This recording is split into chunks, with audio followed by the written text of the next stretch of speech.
After shutting down men's gold and lives have been lost, many have lost their businesses.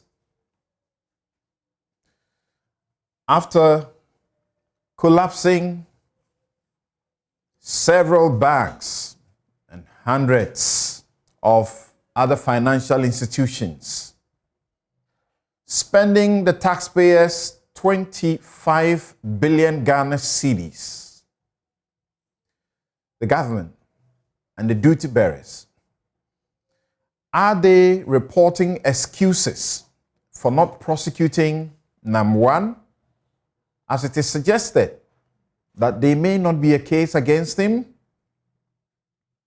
Are they reporting efforts rather than results, as they tell us how many years on about houses and properties that they are beginning to work towards seizing? At the same time, the taxpayer is the one bearing the brunt, paying for the bank collapse. The finance minister and his deputy, they fight conflict of interest corruption attacks at them, as the OSP gives a report that angers chiefs and some people within the customs division of the GRA. But the GRA itself has now received the report. Martin Amidu issues an epistle supporting the claims that the OSP was wrong. We'll be right back to deal with these vexed matters. I'm Samson Lardy Anyenini, and you're welcome to Newsfile. It's your most authoritative news analysis platform on this part of the world.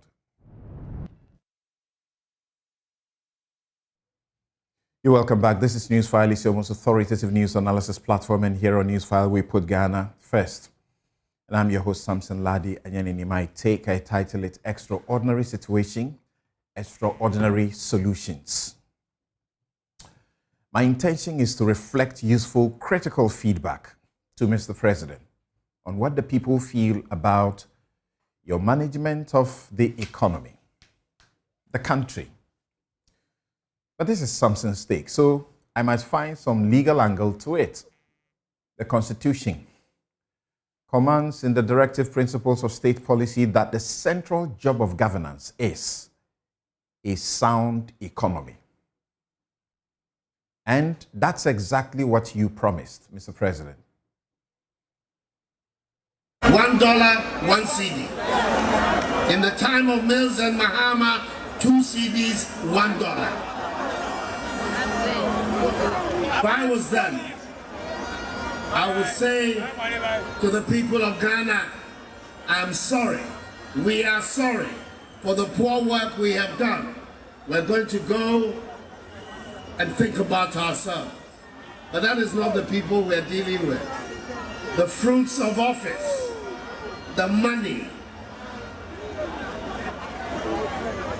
under the table has become sweet for them, so they're determined to stay. Are we going to allow that to happen? Are we going to allow that to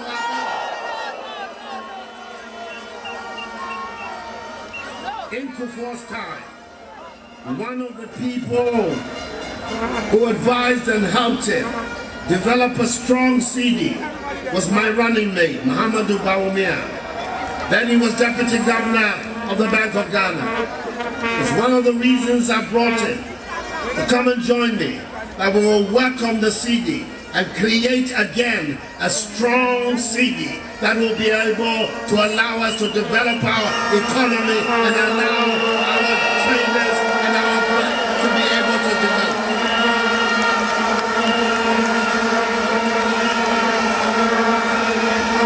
We have told the world that under our leadership, We're going to turn our back on the old economy, the raw material exporting economy, and build a new industrial value-adding economy in our country that will bring jobs for our people and especially for the young people of our country. That is the goal of the new NPP government and the administration of the National Government. You have made some strides with your industrialization agenda. We know 1D, 1F factories are barely impacting the economy. Everything must be done to make them sustainable because this is the only path to a sound economy as commanded by the Constitution. And that is what will help us so that this country does not catch cold when a country millions of miles away sneezes. We can't be proud importing toothpick while touting industrialization. Article 162, Clause 5 of the Constitution says a journalist must avoid joining your PR team and then to tell you what concerns the people. After all, it is a natural, legitimate expectation that you will do your sole duty of applying their taxes and wealth to better their lot. The impression, especially after the election that delivered a vote of no confidence in the NPP in Parliament, is one that suggests you are either not bothered as much or you have simply lost it, and with bad advice. But it is difficult to think you will not be the most troubled man about our circumstances, exacerbated by COVID-19 and the Russia-Ukraine war. Uneasy lies the head that wears the crown. Yet it is revoltingly nauseating to preach faith in a cathedral God to a people losing their businesses, some starving under the weight of a cedi depreciating on a daily basis. Stop repeating your "the battle is a lost campaign" refrain when talking about the economy at a time utility tariffs and cost of fuel are hitting the roof.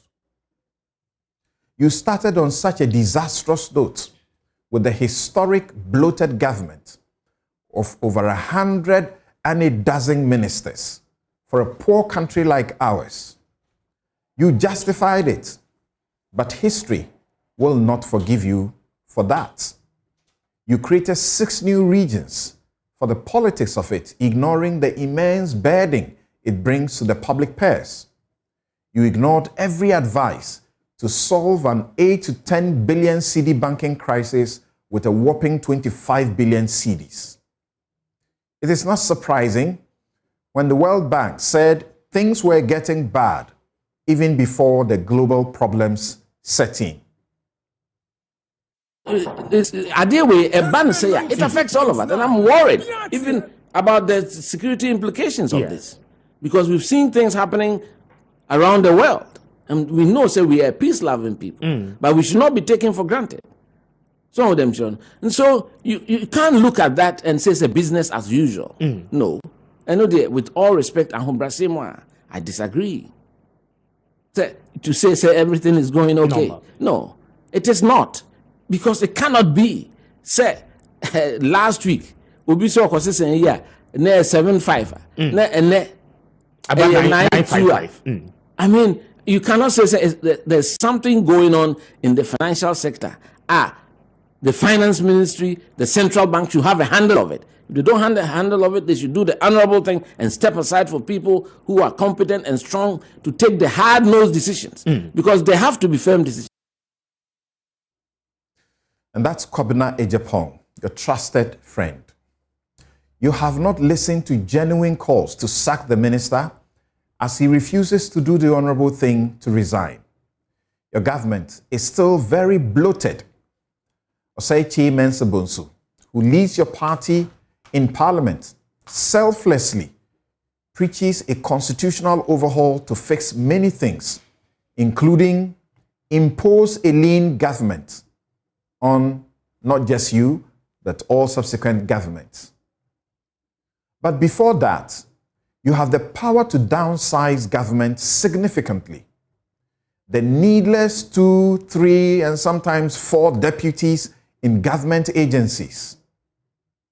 The historic bloatedness of the office of the president. You can, in fact, cut your ministers down to 40 or less. We have been told that this country can run on 20 ministers. One of your own, Dr. Stephen Amoah, says delay because you have over-bloated the government agencies with too many deputies who have no business to do. I can't but share in the research by the University of Melbourne confirming that power does not turn everyone into a tyrant, but when giving to those who want it most, it can inflate narcissism. Watch those around you and the advice you get. That is my take. And this show is brought to you by the kindest sponsorship of Bank of Africa, as strong as a group and close as a partner. MTN everywhere you go. Ashasi University, educating ethical and entrepreneurial leaders for Africa. Robert & Sons Optical Services, your comprehensive eye care service provider for 31 years. Fenart Ghana. Think wood, think Fenart. Duroplus. How you get your water matters. Remember, where Duroplus goes, water flows. St. Thomas Eye Hospital, your #1 specialist in all your eye solutions. We'll be right back to introduce my guest to you and the issues we are discussing this morning. Men's gold, banks and finance institutions closure. Government spent 25 billion. But is it reporting excuses and not prosecution? Is it reporting efforts and not results? The finance minister and a deputy are fighting conflict of interest corruption attacks because the companies that they founded or were with and have left, but they are shareholders of, are benefiting immensely from Ghana going to borrow. And the OSP, its report has provoked chiefs, it has provoked customs, that's even provoked Martin Amidu. But the GRA receives it. Is it in good faith? We'll be right back. I nearly killed myself that day. I nearly killed myself. Even the day I went to men's school, I heard it on radio, but I could say it's not true. So I myself went to their head office at Jolu. So as somebody told me the thing, that, hey, now one thing I just fell down, and then some of my friends put water on me before I get up. Nearly killed myself. It happens to where I stay. I told you already that it happened to where I stay. I nearly hung myself. I did it cry because my wife and the children came to saw me that I was dead, tight and rope to kill myself, because that is my life. That is everything to me. I don't have anything. My family, there is nothing. So I'm the one that I struggle to help the family. 39-year-old Stephen Abuaje is now suicidal. His suffering is the result of bad investment. He put all of his eggs in the men's gold basket in the hopes of making a fortune, but everything went wrong. His life went from optimism to frustration to current despair. In this edition of Total Recall, I engaged 3 persons, including Stephen, whose lives have been forever altered by a desire to invest in a gold dealership. Men's gold was an investment that was too good to be true. Investors were assured of 7 to 10% monthly returns of investments. So people invested with their life saving and even secured loans and invested in the men's gold business. Investors were ready and willing to defend their investment company, but they later changed into protesters desperate for their money.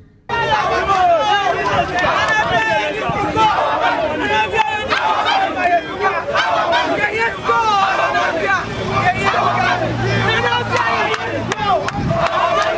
In July 2019, state prosecutors filed charges including defrauding by false pretenses against CEO of the defunct company, Nana Mensah, aka Nam1.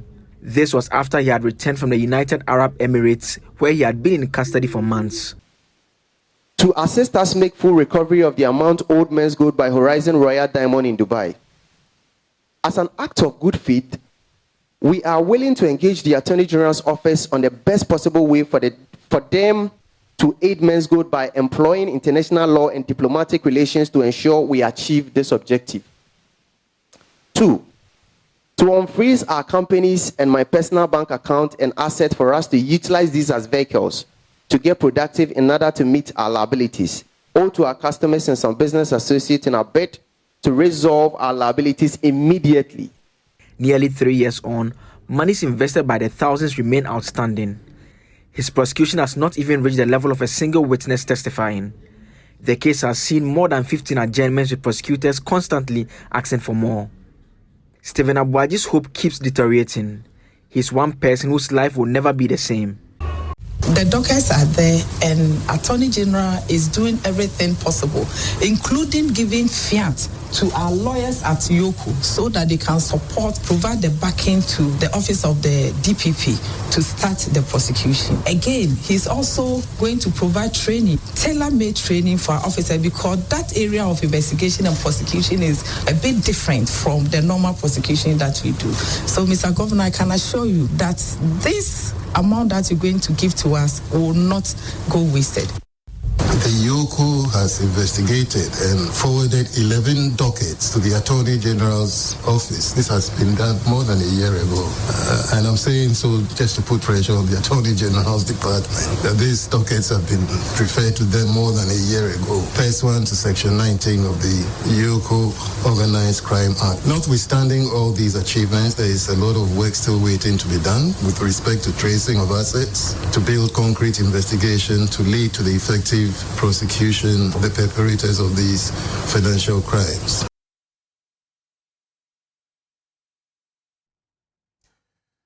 Right. So you first heard a story put together by Joseph Akable, JoyNews' court correspondent, giving us some, refreshing outlook on the Men's Gold situation, and the fact that since Nana Appiah Mensah Nam1 was charged, it has been one adjournment after the other, and absolutely nothing has happened to this point. You also heard the Yoko boss, Tiwa Adudankwa, yes, also suggesting that it does appear that there's no basis to continue to hold him or to keep him on a trial, because the trial may not end with any fruits. Then you heard Dr. Addison also talking about what has been done over the period since the collapse of the banks and financial institutions. They are tracing assets. Are you satisfied with progress of work so far and the possibility that the Men's Gold owner may never be prosecuted, whilst those who lost their monies do not have any way of getting a refund? My guests in the studio, John Ampontia Kuma, MP Ejuso and Deputy Minister for Finance. Eduji Kujo Tameklo is lawyer and member, NDC National Communications and Legal Team. So I have two lawyers in the studio. Good morning. Welcome to Newsfile. Good morning. Right. And also joining us, also joining us via Zoom is Martin Pebu, who is a rights activist and a lawyer, as well as Lord Mensah, Associate Professor of Finance and Financial Economics, University of Ghana Business School. Gentlemen, thank you for making time to join us. Welcome, Sam. Right. So let's begin with you, Martin. The question I asked earlier, I'm asking on behalf of the people of Ghana. Are you pleased with the processes so far after the state had invested so much in the banking sector cleanup and the matter of Men's Gold? Men's Gold was standing trial for how many charges? Over a dozen of them. 14 charges. Okay. Yeah, so the simple answer is no. Absolutely no. Because, for as long as we haven't recovered that much from Men's Gold, it will be a no. Because you know that, yes, I may be a lawyer, but I'm also a citizen. And so I have two minds and even more. So the legal side of me says, yes, due process. Then the lay part of me says, but Nam1 has taken so much from our fellow citizens and he's walking free. You say, so we can't just hide under legal rules that due process, and then it's taking years. Because as far as I'm aware, for at least 2 years now, the case is not been going anywhere. And that's troubling, to put it mildly. Okay, so looking at it, I think that they should do something extra. For Mami Tiwa to say it is difficult and all that, I mean, I lack words for it, because I'm like, what? Are you saying that there's no charge at all under this F? Out of these 14 charges, none would stick? It beggars belief. So I think the best is that in these circumstances, they should just hurry up and continue with the trial. You see, sometimes we forget that even the trial process itself is a form of accountability. The fact that the case is going on sends a strong signal to like-minded fellow citizens to desist.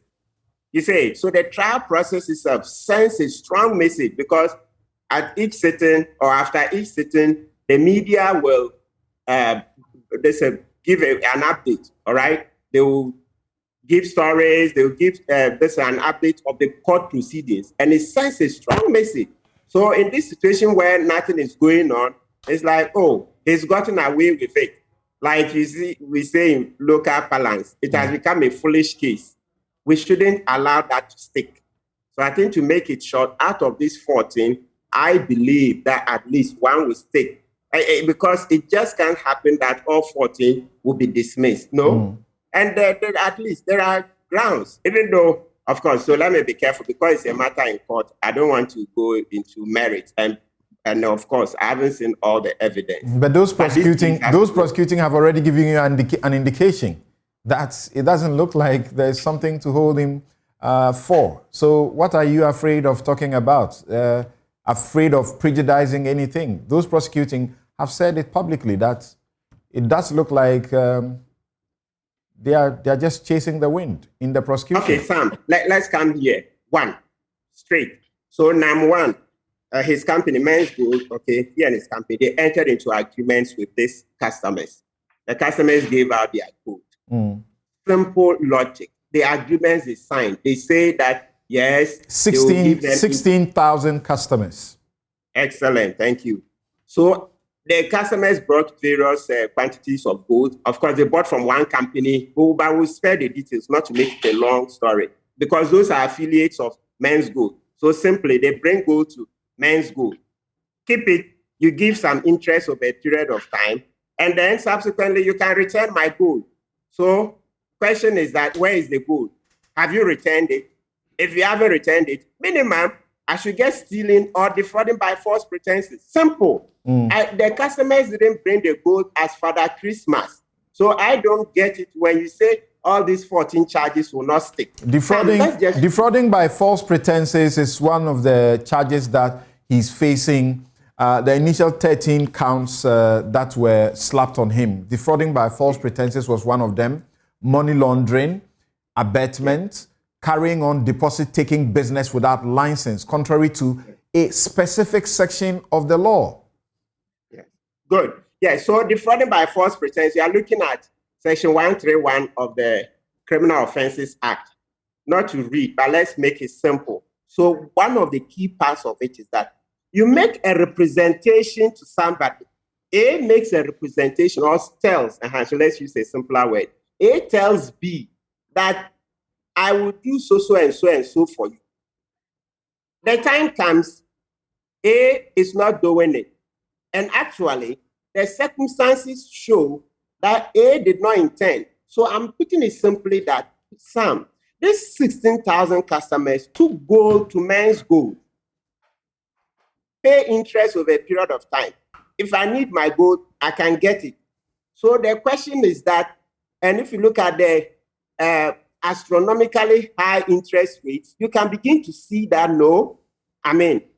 this Men's Gold did not intend to actually return this gold. So the court, when you adduce evidence in court, the judge will make inferences. The judge will look at the interest rates and look at the general market. Evidence will be adduced to show that nowhere in any bank will you get such interest rates and all that. The judge will come to a conclusion that no, you actually intended to defraud. So look, Sam, I'm confident that defrauding by false pretense should stick because I brought the gold. And if you don't want, on a charge of defraud by false pretense, sometimes they can interchange with stealing. But the basic thing is that I brought my gold. Where is the gold? Come on, they can't. One can't walk free. Where is the gold? Bring it simply. Just return the gold. So when they say, "Oh no, it can't stick," I don't believe it. There was a contract. What do you say also about the other charge about carrying on deposit-taking business without license, contrary to Section 6(1) of the Bank's Specialized Deposit-Taking Institutions Act 2016? That one too, I believe in it straight, because the question is that number one, where is the license? Now license no wahin. Now license no wahin.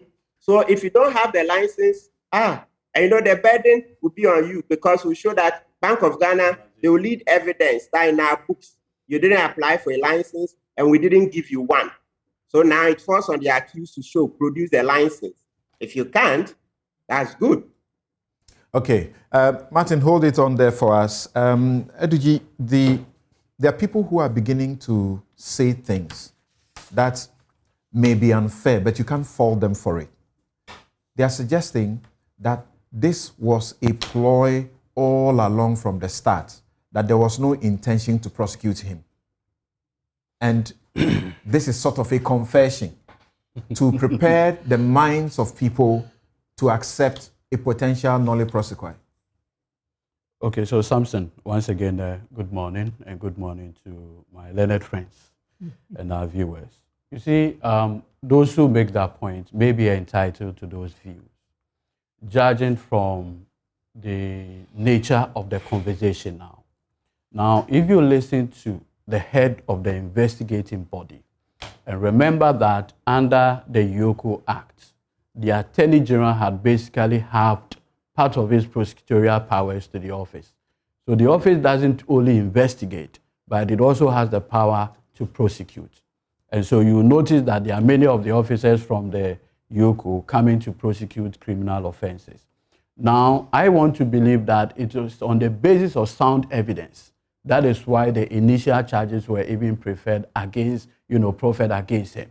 Now, in the situation where you have taken criminal charges on the basis of what you consider to be evidence on the ground, then after 3 years or 2 years, you now come out and say that from what is going, after 15 adjournments, you're unable to proceed, or possibly not necessarily you're unable, but you can see a dead end ahead of you. Then they raises legitimate concern that what did you see in the first place to even take the person to court?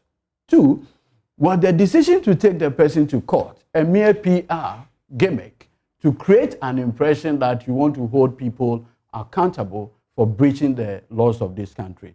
I want to disagree briefly with my learned senior, Martin Kwebu, when he says that, you see, we can still hold him on 1 or 2 of those charges. You see, when an investigator prosecutor makes the very comment that Madam Tiwa had made, and in the midst of this, you are still encouraging the prosecution, then the prosecution may end up being persecution. Because Madam Tiwa that I know may not be a person who is reckless in her comment or loose talker. Possibly she had seen something. On the basis of that, she had formed the views expressed by her. So at this point, what other evidence is she going to look for to proceed? And when there are no prosecutorial basis for going ahead, but you still want to force a prosecution to feed a certain public conversation, then it is no longer prosecution, but persecution. And so we need to be very careful not to put public prosecutors under pressure to find offense or crime when none exists. From the basis of the investigators' preliminary comments. If you decide not to stretch her comments or put too much reliance on it, you could say that she's speaking of probabilities.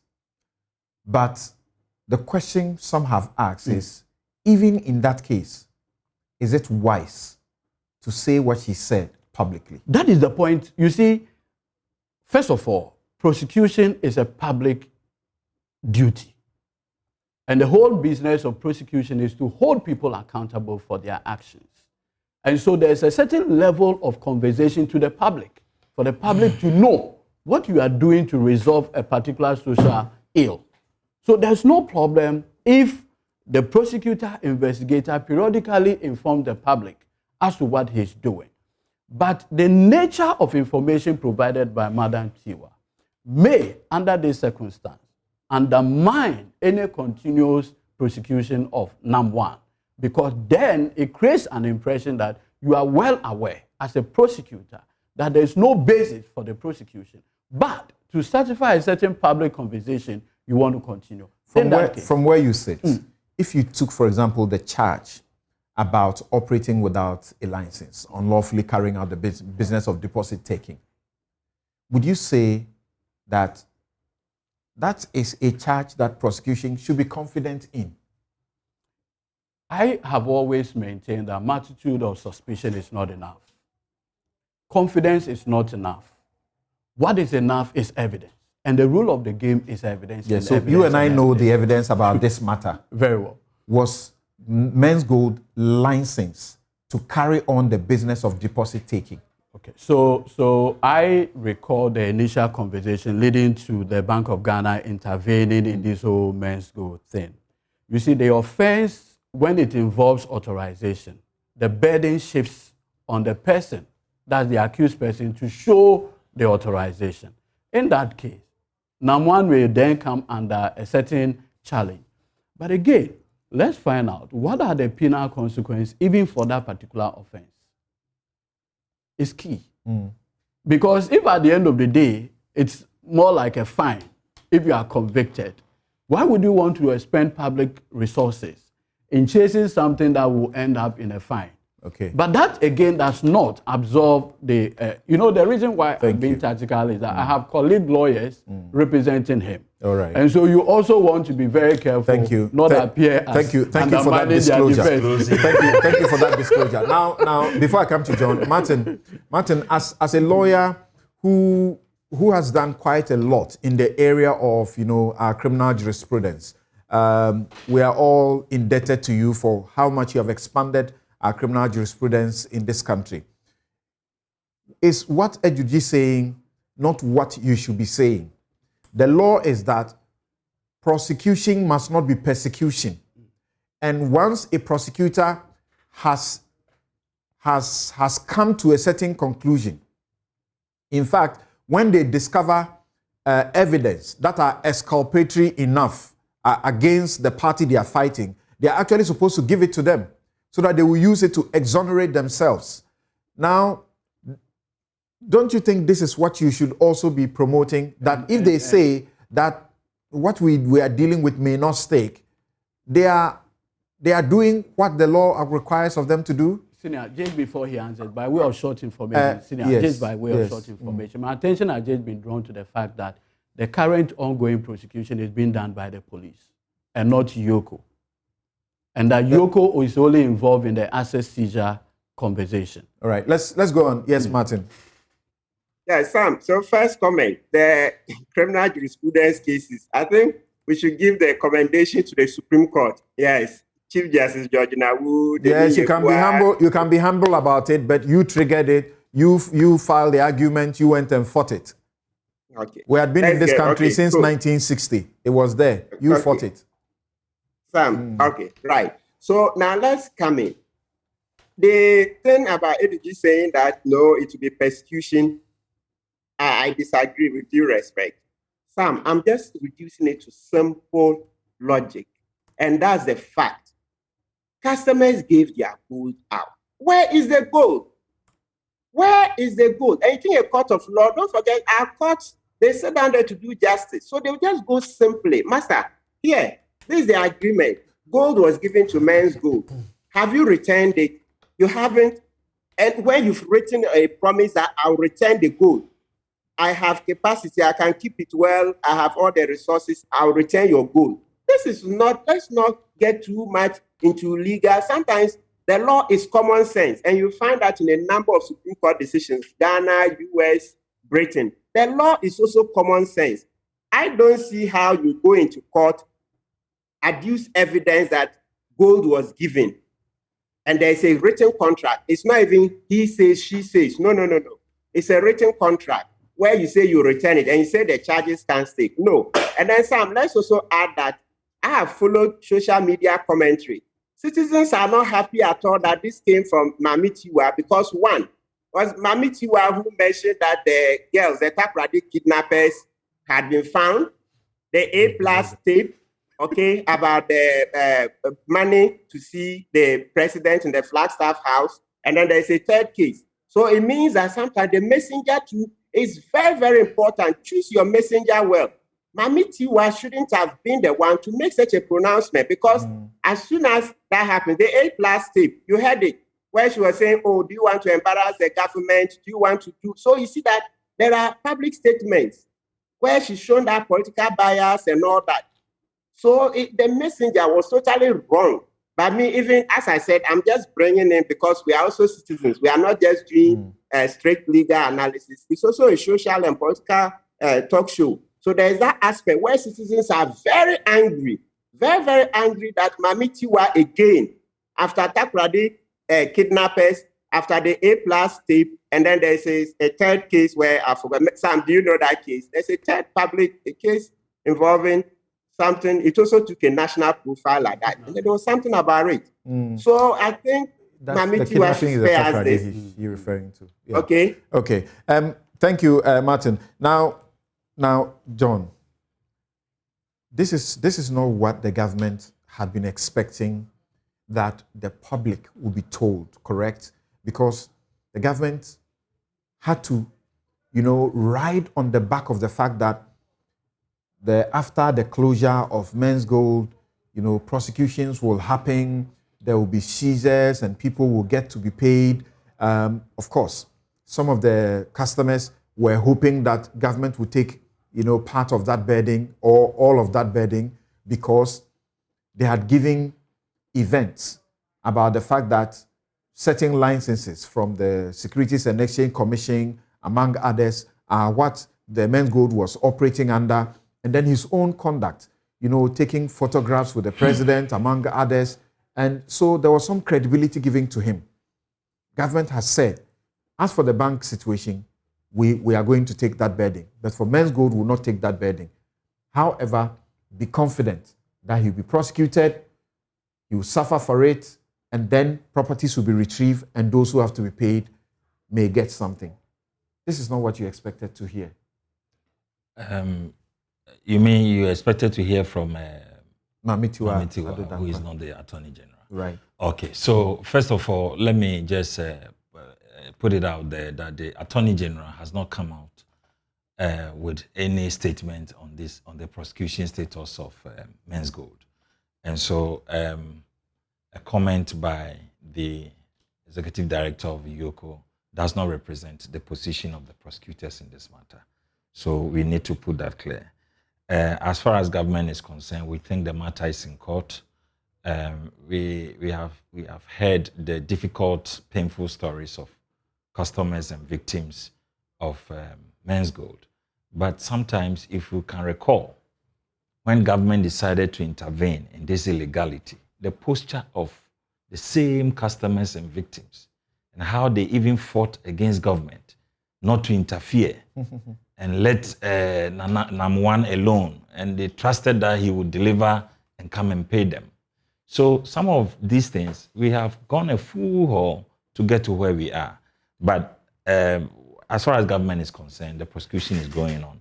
I have dealt with a number of these cases, especially when I was in private practice. You know, I did a lot of financial crime cases.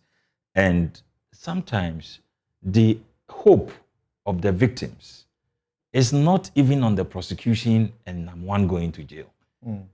If you listen to them, if they are your clients, their hope is, when do I get the money that I put there? And so in all these arrangements, I believe that we should not take our eyes off how do we restore these 16,000 customers and help them to recover as much as they can. But the state also has an obligation to ensure that people are not emboldened to do the wrong thing. Obviously, and that is what I started by saying. When the state started intervening, it was the same customers that pushed off the actions of the state. And so we must not become victims of our own behavior as citizens. And of course, government will continue to do the right thing. We know that the Securities and Exchange Commission, Bank of Ghana, has continually notified the public on such illegitimate and fraudulent... And in fact, there will be serious implications if the state decided that there was nothing to prosecute. Because in that case, the state will have to take the blame for collapsing that business. Because of course, the business will tell you that we were not collapsed until the state collapsed us. Yes, so I'm surprised that we are creating this impression that the state is not interested in this matter. I have not heard that from anybody. The Attorney General has not spoken. He is the prosecutor. Yes, you can have a lead investigator like Yoko making a comment, but it does not serious, represent... It may be serious, but should the Attorney General be heard on this matter? Definitely. Why not? It is, even if police are prosecuting, it is in his name. And so definitely... So it is not we, so to speak, creating any impression, is it? Oh, no, you have to listen to the... You know, but if... Yoko Boss again. Yoko Boss comment about an investigation does not change the status of a matter that's already in court. Because it moved from her jurisdiction. She's a Yoko Boss. Yes, but she's finished her job in investigation. Now it's at the prosecution stage. And the trial does not involve her. So let us be careful in extending the meaning of whatever she said to imply the status of before we terminate here and go to the bank's matter, can we hear the Yoko Boss again? Mame Tiwa Dodankwa again. Can we hear her one more time?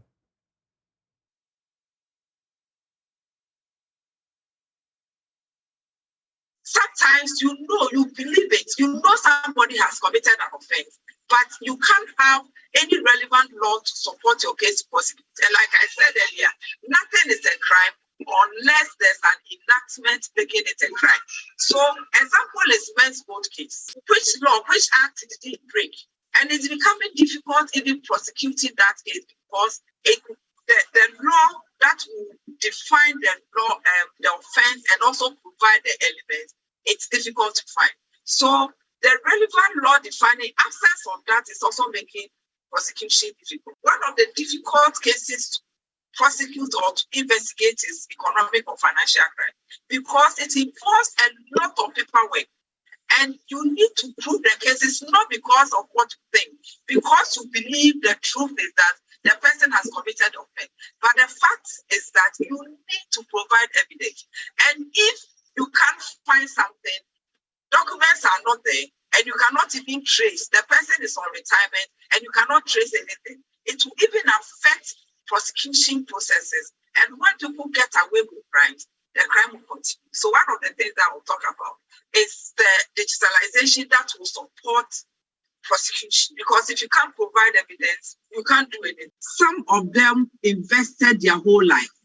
And after the collapse, they had nothing. And they thought dying was better than living and not having anything. So these are some of the financial, emotional stress. I know one police officer who collected his end of service benefit and then invested everything in men's food, and the person lost everything. Now he has become a drunkard, even though he wasn't like that, because he doesn't understand how he will live without that money, because he was investing to get the return to support during his time of pension, but now he doesn't have it. So he's having a whole lot of things on some of these things. So did you hear the specific categorical statements in relation to men's gold? No. I think that she's speaking in a specific context where she brought men's gold in as an example. I don't know the forum, but listening to her, because she's talking about even documentation for She people says who work in offices. Men's gold, for yes, example. I heard, yes, as an men's example. Gold, for example. Yes. What law are you prosecuting him on? Yeah, yes, but because she's speaking to a particular topic. Men's gold. No, we all listened. Okay. I heard her. Okay. I don't know the forum, but I see that she's talking generally about Yoko and prosecution. No, that is my understanding. No, wait, let listen. And then she brought... The forum is that they are getting support from the Bank of Ghana to help their prosecution. Exactly. So she's speaking generally about operations of Yoko and their investigations and how they end in prosecutions. And then she brought the example of men's gold. This is not speaking about men's gold prosecution in court.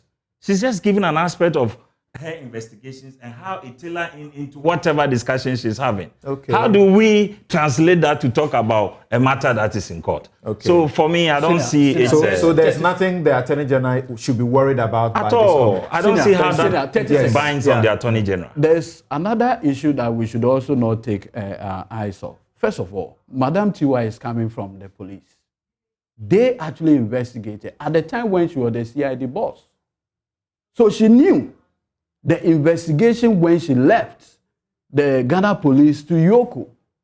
So you cannot try and create the impression that she's not dealing with Yoko specific. Oh, she was. She is aware. She's speaking generally and just I am saying that. Let me play back the first 15 seconds for you again. The first 15 seconds. Please, let's play that back again for our guest. The people who investigated. Before I go to Martin for his final comments. Play it back. Sometimes you believe it. You know somebody has committed an offense, but you can't have any relevant law to support your case prosecuted. And like I said earlier, nothing is a crime unless there's an enactment making it a crime. So, example is men's gold case. Which act did he break? And it's becoming difficult even prosecuting that case because the law that will define the law, the offense, and also provide the elements, it's difficult to find. All right, Martin, so she asked the question, men's gold, for example, which law did he break? Do you share a view different from what John Kumar is saying? Yes. So my view is that it's clear, and like what we have said, what law? The laws are the 14 charges that were laid before the court. Those 14 charges, and Sam, look, I'll repeat it ad nauseam. I don't see how you're going to, the prosecution will go into court, lead evidence that this gold is being given to NAM1 and men's gold, and the gold is not returned. Please, no, our laws, the cases are full. The courts do justice. That question I asked John, should the Attorney General be worried about these comments at all? John says there's no point. Hey, Abe, no, it's totally offbeat for Mamitiwa, a senior public officer. That's even putting it mildly, head of a critical, investigative, and prosecutorial authority to make that statement. No. Look, so now with what she said, you know that the defense counsel can pull this and seek to tender in evidence. You know, they can even subpoena her. They can subpoena her to come and give evidence that she's already said there's no evidence. So Mamitiwa is actually watching the trial. And I can't just believe why this Mamitiwa the Danka won't spare us this. After all the headache with the Takrady kidnapped girls, created a big national security case on our hands. Eventually, it was resolved. This A+ tape, where people were alleged to be taking money at the presidency in order before people see the president. All those things. Why? What wrong have we done? No. That one person can just continue doing this, throwing all these bombs all over, boom speeches everywhere, boom, boom, boom. Why? What have we done? Martin, thank you. Yes. I think maybe I'm being misinterpreted here. I didn't say the AG should not speak to this. I agree if AG speaks to this. But I'm saying that her comment does not represent the official position of Attorney General on the status of prosecution of men's good. That's what I sought to clarify. But is a comment a serious thing? Of course, it's a serious comment to make, but I'm saying that it does not represent government position or the Attorney General's position. No, but you see, government, when you say government itself doesn't investigate any offense. But the matter has moved beyond investigation. It's now in court. Hold on. So why are you talking about investigation at this point? No, hold on. The investigation of crime is done by, state agencies, Ghana Police. At the time when this men's gold matter was investigated, Tiwa was the head of the CID.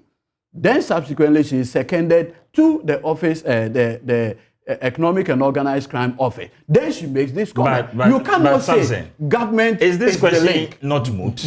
It's not. If she's asking what law did men's gold... No, can you give me a minute? Can you give me a minute? If she's asking what law did men's gold break, why is the matter in court? If it has not been established by the investigation. I'm coming. If it has not been established through the investigation that laws have been broken, why was men's gold charged with 4 counts? You were asking about the essence of a prosecution because of what in the end the sentences may be.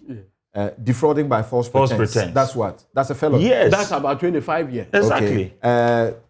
Operating without you could even go into for fraud. I just checked the law. That's about maximum 240,000 Ghana cedis or 2 years maximum. That's the point I was making. Now. So if you have how many charges? 14. And at least you have 3 or 4. So the question Tiwa is asking, what law did she break? Don't we have 14 counts? Hold on. Are all not laws that have been broken? So this, I'm saying that she was not speaking about the prosecution. She was speaking generally. I just brought in as an example. I'm not sure she's talking about the prosecution. End of the day, it's moot. In the course of the prosecution, witnesses will be called, correct.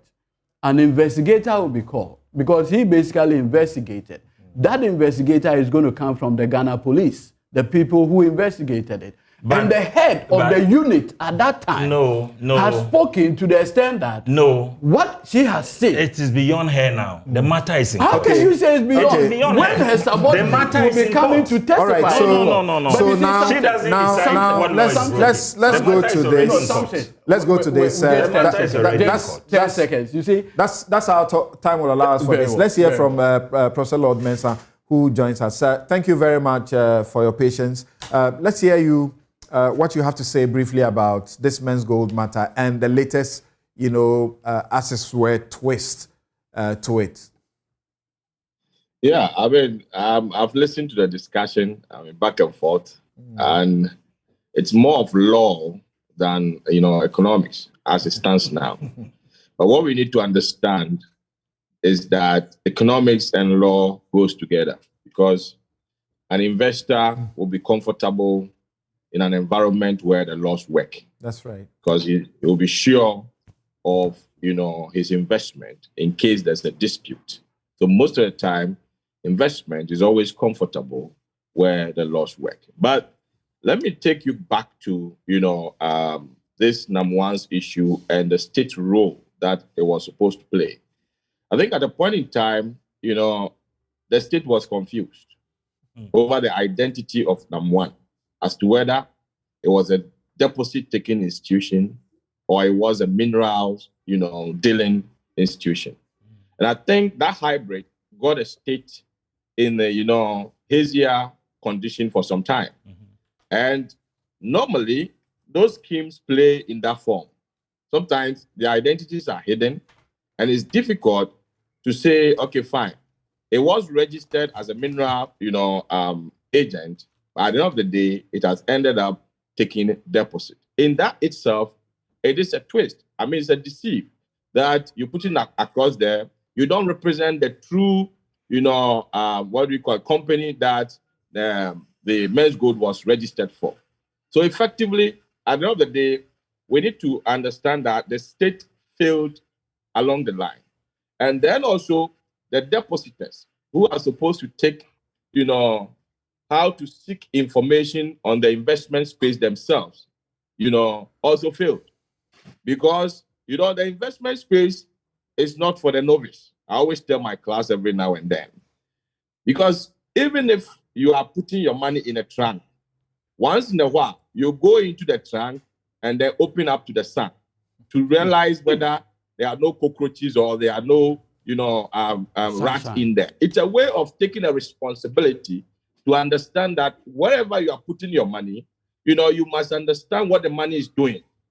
So if you put in your money in an environment where you don't know what the money is doing, please, our advice, you don't send it. Other than that, you may go and hire a portfolio manager who understands the dynamics of the space, and then he will help you manage your investment. So for me, I think it's more of law compared to, economics now, but we understand that where the law fails, right, investment does not prevail. So I believe whatever is going on in the space, information coming out through, Mamitiwa, I would say that I think it's quite earlier. And looking at the dynamics, we may have to wait for the law to take its course. All right.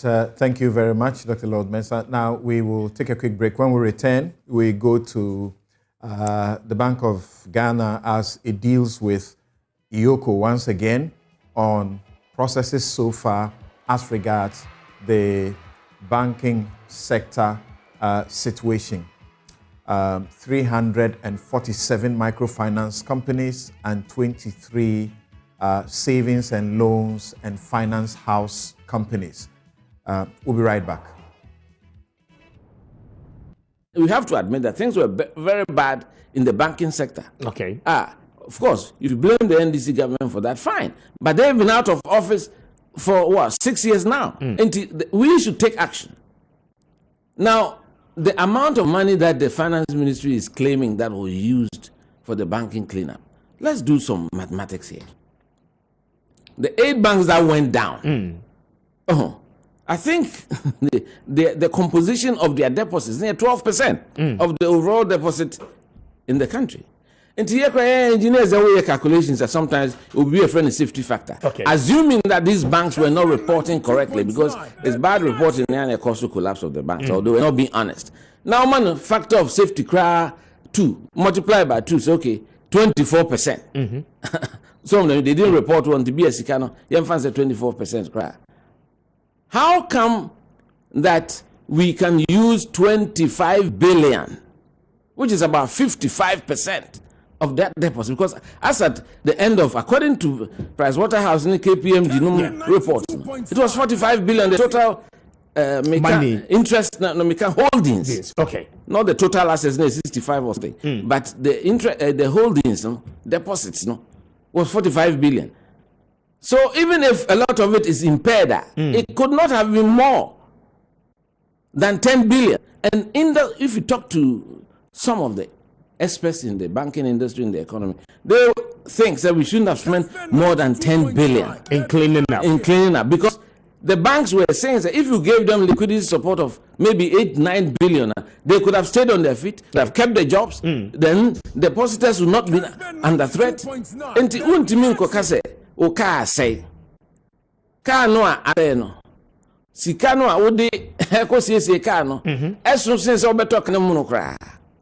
That there has to, questions have to be asked. And I'm beginning to hear, especially some of the auditors, they were compensated far in excess of what they were supposed to be compensated. And it has caused a lot of problems in there's something wrong going on in this economy. Right. So you heard Kwabena Ejapon there having some complaints about the banking sector cleanup and how much has been sunk into it. I suppose every Ghanaian is worried about it because once you have a bank account, you are part of those who are paying for that loss, even if you had nothing to do with it. As we understand, the financial sector cleanup levy, by law, we are taxed for it, has raked in about 263 million. That is in 2021. So we are paying for it. Now, people are asking questions. If we are paying for it, what is the government doing? What is its role? And now telling us stories, giving us excuses, giving us efforts rather than results. Let's start with Lord Mensah. You heard Dr. Ernest Addison, Governor of the Central Bank, this week. What do you say? Well, you see, with this banking sector cleanup, clearly, we've been questioning the way they parade, the liabilities that the banks were carrying without looking at the possible assets. Banks, as they exist, they play a major role in every economy. Their role, especially in Ghana, if we compromise the banking space, trust me, this economy will collapse because it's a banking, dominated economy, unlike the US where the financial markets dominate. So effectively, it is an area that we need to protect. However, having issues with the space and then in the end, trying to solve it, but then we spend and keep on spending, and in the end, we don't look at the possible assets that this bank came with. Now, banks, if you look on their balance sheet, they have both assets and liabilities. Now, as a receiver, you're supposed to take both the assets and liabilities. To some extent, I was asking questions whether if you take the asset side of a balance sheet of a typical bank, you anticipate that the liability will net off, this asset. So at the point where the banks were being taken over, what was the assets they had and what was the liabilities? We know depositors' funds are liabilities, but clearly these depositors' funds had been invested in certain assets. The question is, where are those assets? What I know very well and what brought about the problems of those banks, apart from those who registered with the state funds or those who use the minimum capital requirement from the same state to use as their own equity funds, clearly most of the banks registered as entities that have their own operations, and in the end, they should be able to finance themselves. But when you hear news coming out, all that you hear is that we spent this amount. We spent 21 billion cleaning the banking sector. Now, having spent this amount, what did you gain from it?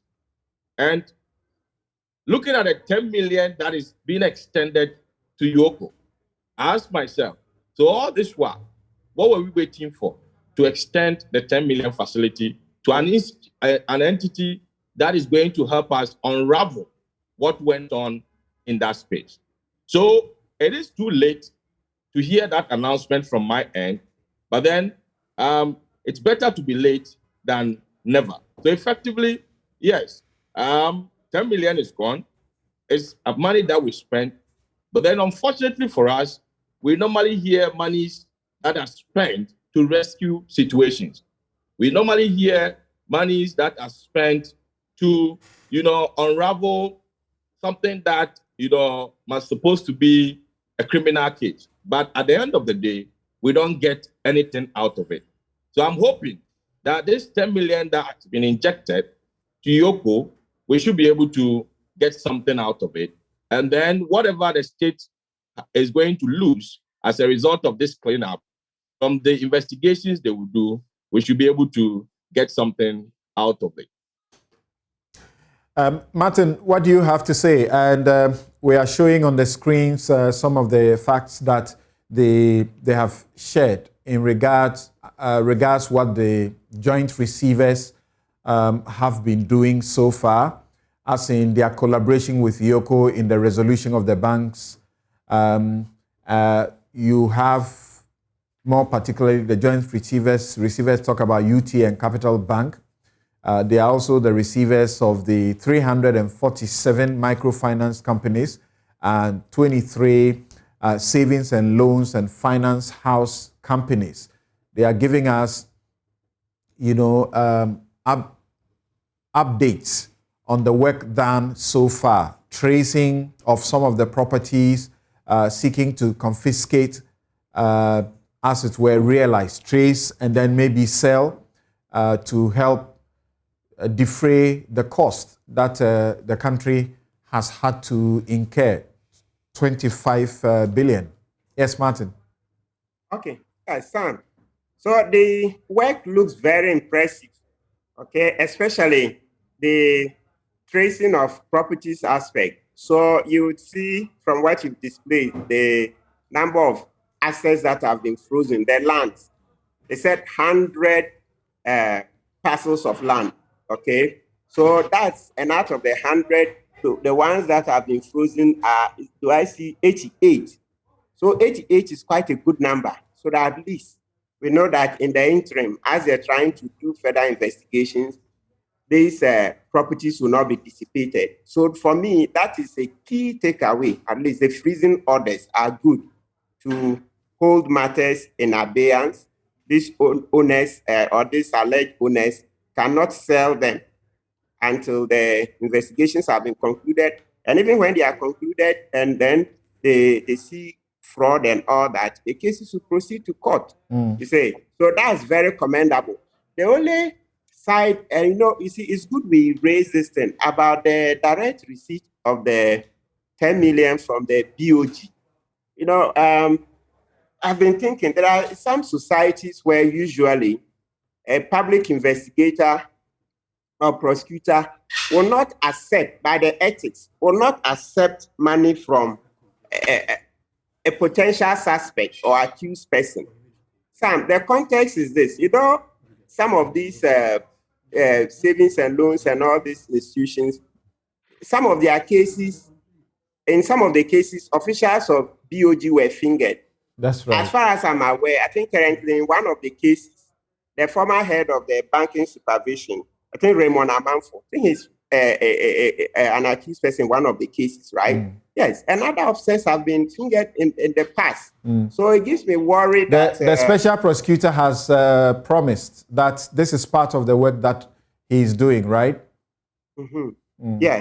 Yes. So to take money directly from potential suspects and accused persons is a bit untidy. I think we should watch it. Sometimes the same thing.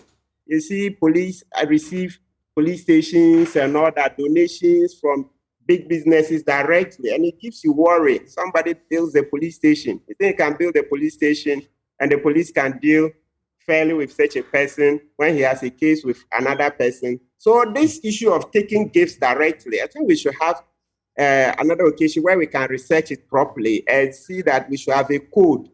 IOCO can't be accepting money anyhow. No, and the same goes for the police service. It's something that, especially when it even comes to the police service, you see a lot. People go and donate a lot, too direct, that's too close for comfort. Okay, so that's the part that I think we should watch. But as for the freezing of the assets and further investigation, that's a yeoman's job. So we should support. On your screen right now is the untraceable investments.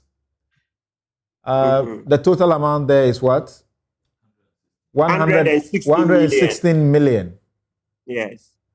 They can't trace that.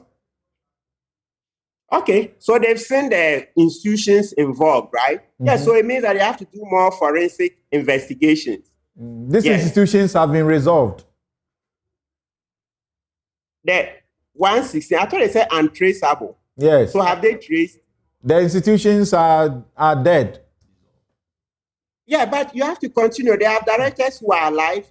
There are shareholders who are alive. And so we should support the process so that that's why I said forensic. So they will not just, investigators will not just look at the books alone. They will actually go into painstaking investigations, transaction by transaction. So forensic investigations will help. Maybe, and Sam, you are very good at this. Perhaps you should dedicate more time to it. Maybe let's give 2 weeks or a week later, then we can sit down, go into details. Because like I like the way you always say, sunshine is the best disinfectant. So now that we have the names here, if we further throw light on it, you never know. It will even bolster the institution, IOCO, to go on. Because a lot of the time, public officers become more efficient when they know that citizens are behind them and actively encouraging them, rather than every time maybe they seem to be at the butt of our jokes. We are insulting them, so to speak. Of course, it's criticism. Okay. So, yes, John. Yes. The sections of the public don't think the state is doing enough in this regard. The same speed with which the state went about collapsing these institutions, they expected that there would be at least some reasonable speed. How many years on? And the report is about efforts, not exactly results. But of course, you can't deny that there's been some results, but not too pleasing to many. Yeah, not encouraging. Because we are looking to get our money back, as in 25 billion that's been spent. Yes, and I totally agree with the frustrations of the public and the fact that the receivership is not going the way we all expected. And it was part of the, forgive me for using the word, fraudulent arrangement of many of the so-called banking institutions that existed at the time, which existed only on paper. Okay, and that is where, if you have all the full information, you will not go against the decision of government to dissolve many of the banks that were dissolved, because it only appeared that they were banks on paper, and the assets that were supposed to back the so-called institutions that will offset the liabilities, as Dr. Lord Mensah was talking about, in reality were non-existent, and that is why we are facing these challenges. I believe that we should be able to do more. The law is there to guide. Unfortunately, we are also a nation of laws, and as much as we want quick results, we also want to go through all the necessary legal procedures to get these results. And so I can only encourage IOCO and all the investigative bodies and Bank of Ghana and all the regulatory authorities to ensure that whatever steps we have to take to recover some of these assets, we do. And then, but the benefits of the banking cleanup exercises in these few years is there for everybody to see. If you check even the 16,000 customers of Men's Gold and what they are going through in their stories, you should be thankful to government that we saved deposits of 4.5 million Ghanaians, because they could have been going through the same processes. And even when you went to court to attach assets of the banks, you will not find them, as is being the case right now. And so I think that as much as we are not happy recovering at a fast pace, we must acknowledge that government's intervention has been very, very helpful, especially to depositors whose funds have been recovered for them. You hear Kobne Japan, what do you say about what he says? He says you could have, there was an alternative that would have been easier and perhaps achieve the same result. You could have spent 8 billion, between 8 and 9 billion, and you would have solved the same problem. I'm hugely disappointed in his comments. I totally disagree with the basis of his argument. I mean, anybody who has followed this argument, the banks, many of the banks that were collapsed, UT, Capital Bank, Royal Bank, they received further liquidity support from the Bank of Ghana. What did they do with it? Some of them loan it to themselves again. Others use it to transact all kinds of transactions, which matters are before court. So how do you keep throwing money into a cancerous situation that will result in further debt? So I am surprised that with all these facts available, he goes on the path that he went. But of course, he's don't entitled throw into a cancerous situation. The suggestion is that once you have discovered the problem, yes, so you keep the taps on that problem, and then whatever you are advancing later to resolve it, police it, yes, so that it doesn't get wasted. So but that was the first approach that didn't work. The first approach, we are told, is the lack of oversight. Why? Where was the Bank of Ghana? Is it not their responsibility to still keep the oversight? So if they failed, what is the assurance that they will continue to do it right? So these are options. And I'm saying that that option was explored. It brought the same disastrous results. And government said, let's keep it clean. Let's keep it clean. Of course, it came at a cost, but we have seen the evidence of how, and I'm happy when Dr. Lord said, if you compromise the banking sector, the economy will collapse. So it's not something you play with and in spite of all the evidence before you, you still want to use. If you do the same things every time, you don't expect different results. That's right. So that was a bold decision, and I think that government... You see, I would start from the video you played earlier, the Kwabena Jejepon perspective. Look, Samson, let nobody kid us. The so-called banking sector cleanup and the approach adopted by this government is the biggest financial scandal to happen to this country. Look, if we decide to audit the so-called banking sector cleanup, what will unravel will shock everybody. And I will explain why. Look, we had already done a Pricewaterhouse and all of those things. They did what they call the stress test, the asset quality review. Based on that, the World Bank and the IMF advised the previous administration to help in promulgating the Bank Specialized Deposit Taking Institution Act in September 2016. It provided the legal basis to proceed with whatever intervention. Now, when the MPP government came and saw all these reports, they adopted the approach of collapsing the banks. Like you rightly... Which is also in the law you are talking about. Yes, I'm saying that as for the law, we all know engineering, legal engineering. You can always engineer the problem. But I'm saying that by reason of this particular approach, you have created a further problem to the economy. As we speak, the current problem that we are having with this economy is because of the over 25 billion that we claim we spent in the cleanup. And do you know something? Even the amount of 25 has not ended. The number keeps increasing. We do not know what the end. If you claim that when you came, the problem was about, 8 billion Ghana cedis, that is, in terms of saving the deposits, right? 8 billion. How do you resolve 8 billion problem with 25 billion? It is not even a prudent use of public funds. But you see... 8 billion was not to save the deposits. It was. Look, you see, my brother... to revive the banks. But when you revive them, what were you doing? You were going to put their deposit... You see, when you adopted this approach, do you know what it did? It provided a run on each one of the banks. Because you were talking. And for banking, the most solvent bank, if you talk bad on the bank, there will be a run on it. Regardless of what the bank is, it will collapse. So when you decided to talk, in fact, to the extent that the governor even announced that their next step was that they were going to go to the rural banks, until somebody told them that no, you destroy all the rural banks in Ghana, because Ghanaians will run on them. And so quickly they pull back. The approach you adopted rather provided a problem. And look, Senior, the challenge we have is that, and I have always maintained this, when the financial crisis happened globally and Obama took over, Obama had the opportunity of collapsing American Insurance Group, AIG, of collapsing major automobile companies. What did they do? Either they changed the ownership structure and ensure that whatever bailout that you give, you provide a layer, you as it were, contain that particular problem, change the ownership structure. And today, AIG had paid the monies that were given to them by way of bailout. What you do is that you save jobs and you protect those companies as well.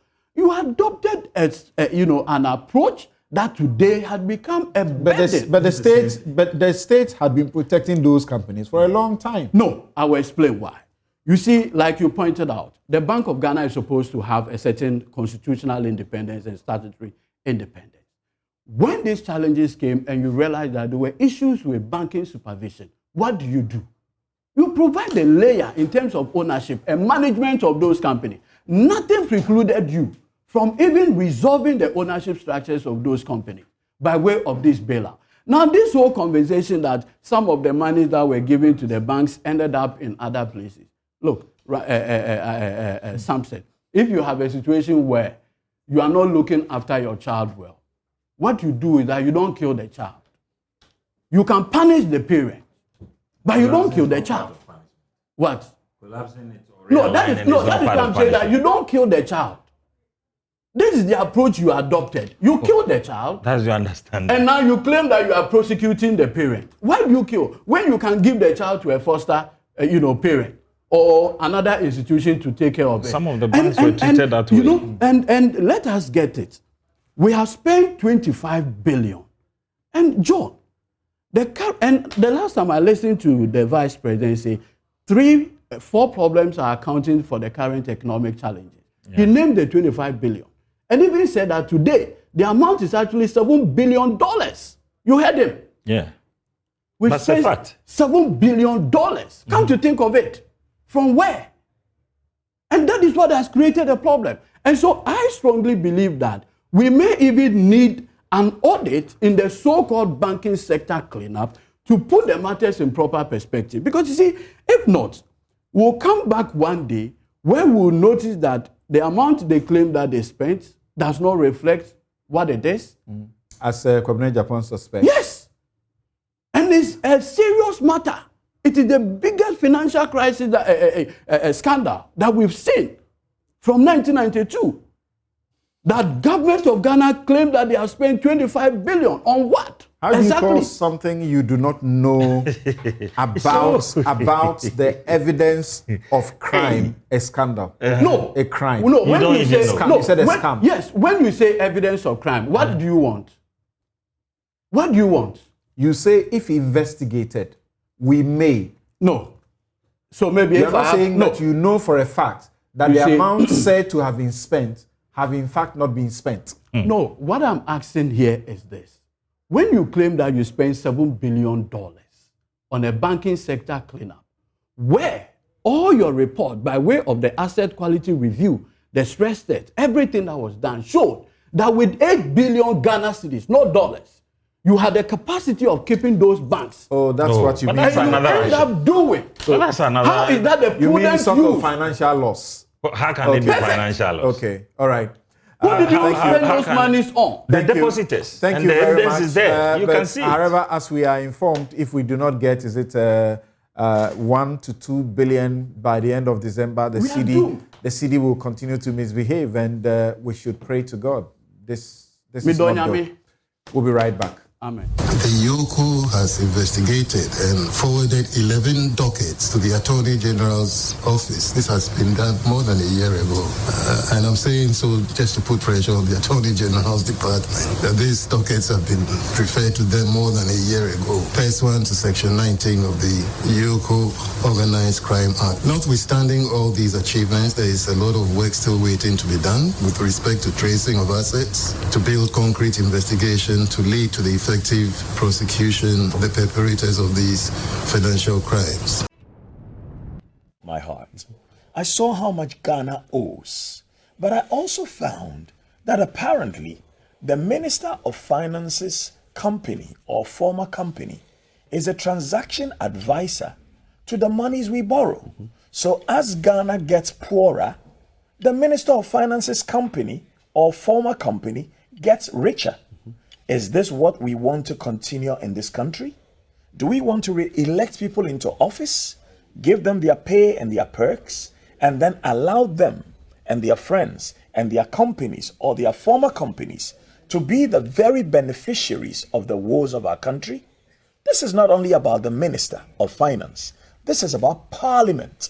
Parliament, you must be ashamed of yourself. You have failed the people of Ghana. Because I don't think from the time of Nkrumah to date, whoever is the Minister of Finance should be benefiting every time our country goes to borrow money. Is that what happened under everybody in this country? What precedent are we setting? When I read the report, I was so broken. And I was like, do people know this? So I called 4 different people, some in civil society, some in government, some in the former government. And they said, oh, but this is general knowledge. And I'm like, it's general knowledge and Parliament thinks it's okay. So whoever wins the next election will also set up their own companies and be the transaction advisors when we go and take a loan. What is wrong with us as a people? So the person's motive for even going for a loan for me now is not clear, because every time we take a loan, their company makes money. Does this make sense to us as a people? Look, we have leaders of industry, some who have been, deprived of their finances. And in the meantime, the people who are sitting in power are stealing us blind. And all people can tell me is, but this is general knowledge. And then Jimmy and what a shame. What a damn shame. When they are out of power, will they want whoever comes into power to repeat what they are doing? This is not NDC MPP. Parliamentarians, you are supposed to help us protect the public purse. You can't just go and sit there and vote, I am MPP, I am NDC. Vote your conscience and vote your constituency. What are you expecting the MPs to do? The MPs? But you cannot become the transaction advisor for going to take loans when you are the Minister of Finance. How is that possible? They are the legislators. If they won't speak up about it for the whole country, but for me taking time to read this much over the weekend and yesterday, I wouldn't know the details of this. So now go and bring all the loans we have taken and show us all the transaction advisors and see whether they have links to the presidency or the people who are the ministers or the people who are in legislature. Why are we doing this to ourselves? What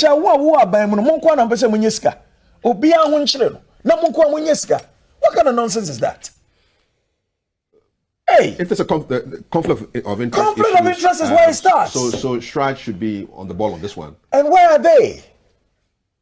Where are they? Look, right now, Ghana has become each one for himself, God for us all. I was speaking to one of my staff yesterday. He said, boss, I went to buy gas. 14 kilo cylinder now is 152 Ghana cedis. 150 Ghana cedis to fill the cylinder, 2 Ghana cedis for the rubber. When I take 152 Ghana cedis out of my 1,400, how much is left? Now water is going up, electricity is going up. And some people who we have put into positions of authority are raping the country. Why? Why? Sikahiyana mubedi.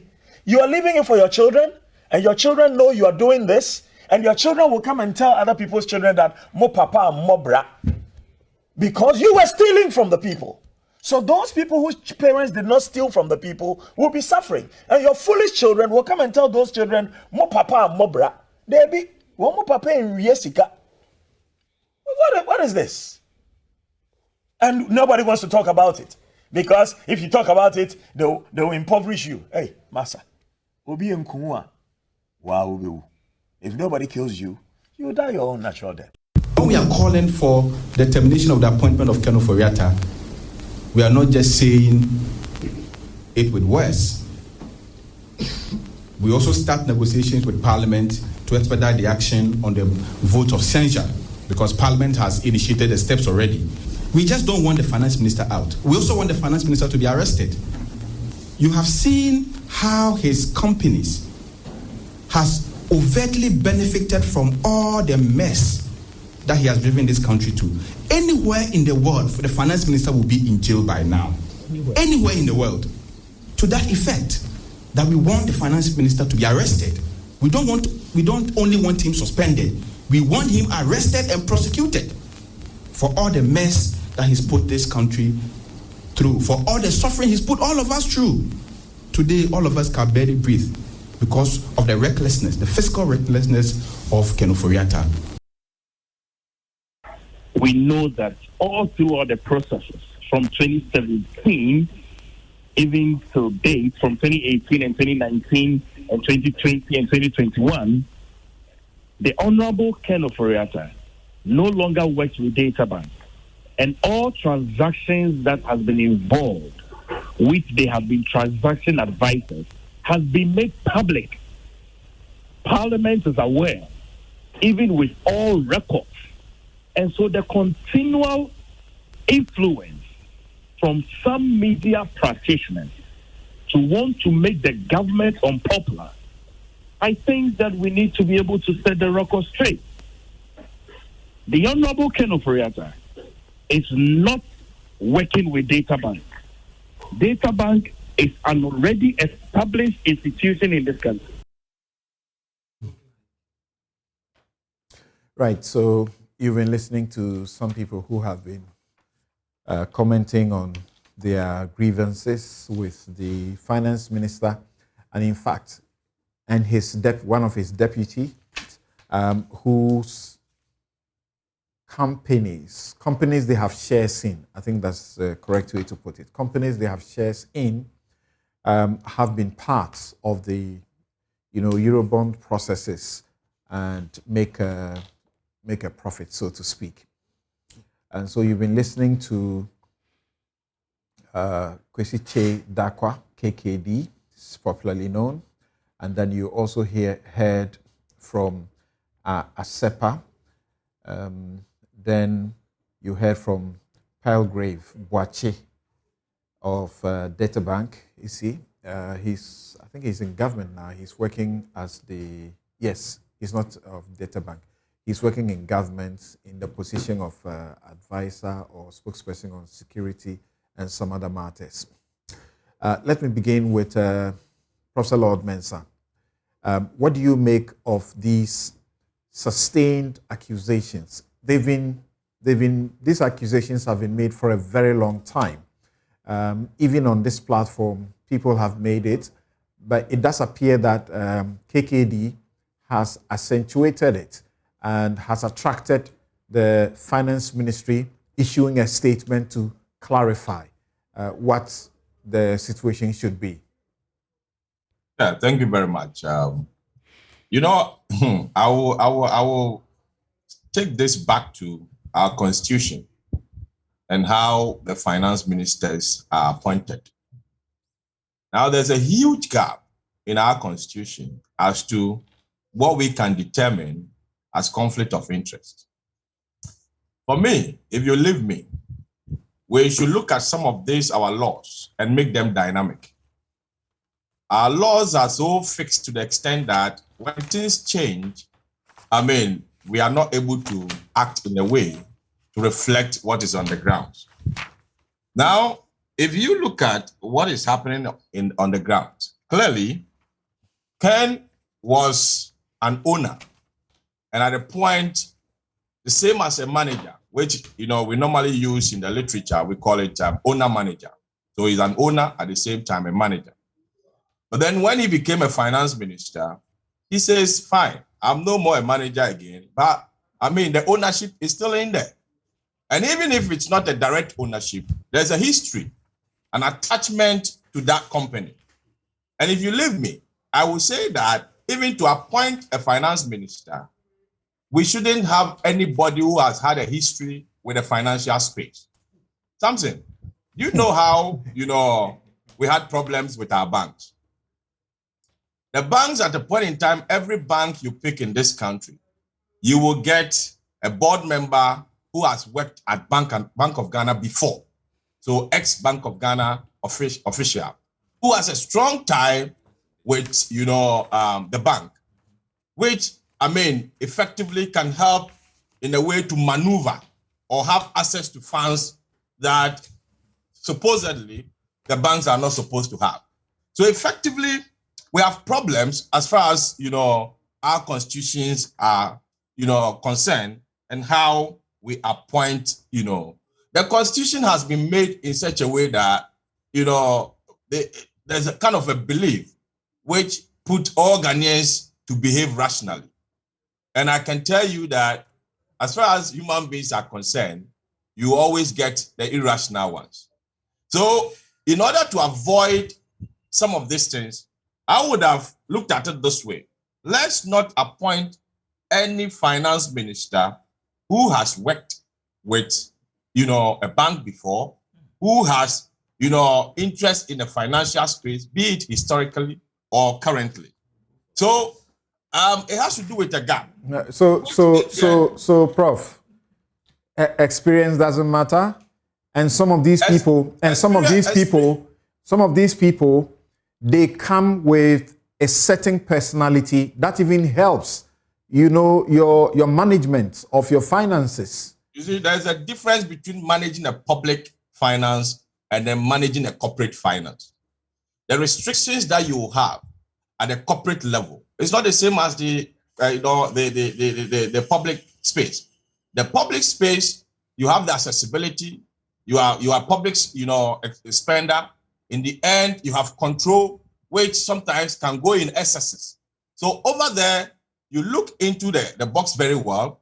You look at somebody. I mean, Sir Tekpe was a finance minister. Was he having a bank? But was he having any investment institution? But it shouldn't always be that. Most of the people who have the expertise would have had some sufficient time in private, service. Private service, but then what is the history? This man was, what do we call it? Was an owner of a bank and a manager at the same time. Immediately he became a finance minister, even at the vetting. I mean, he said he's no more working with the bank again. Yeah, he had left about 4 years before that or so. That's fine, but he has history in there. He has an interest in there. Yeah, he has shares. That's all right. Which effectively you cannot compromise.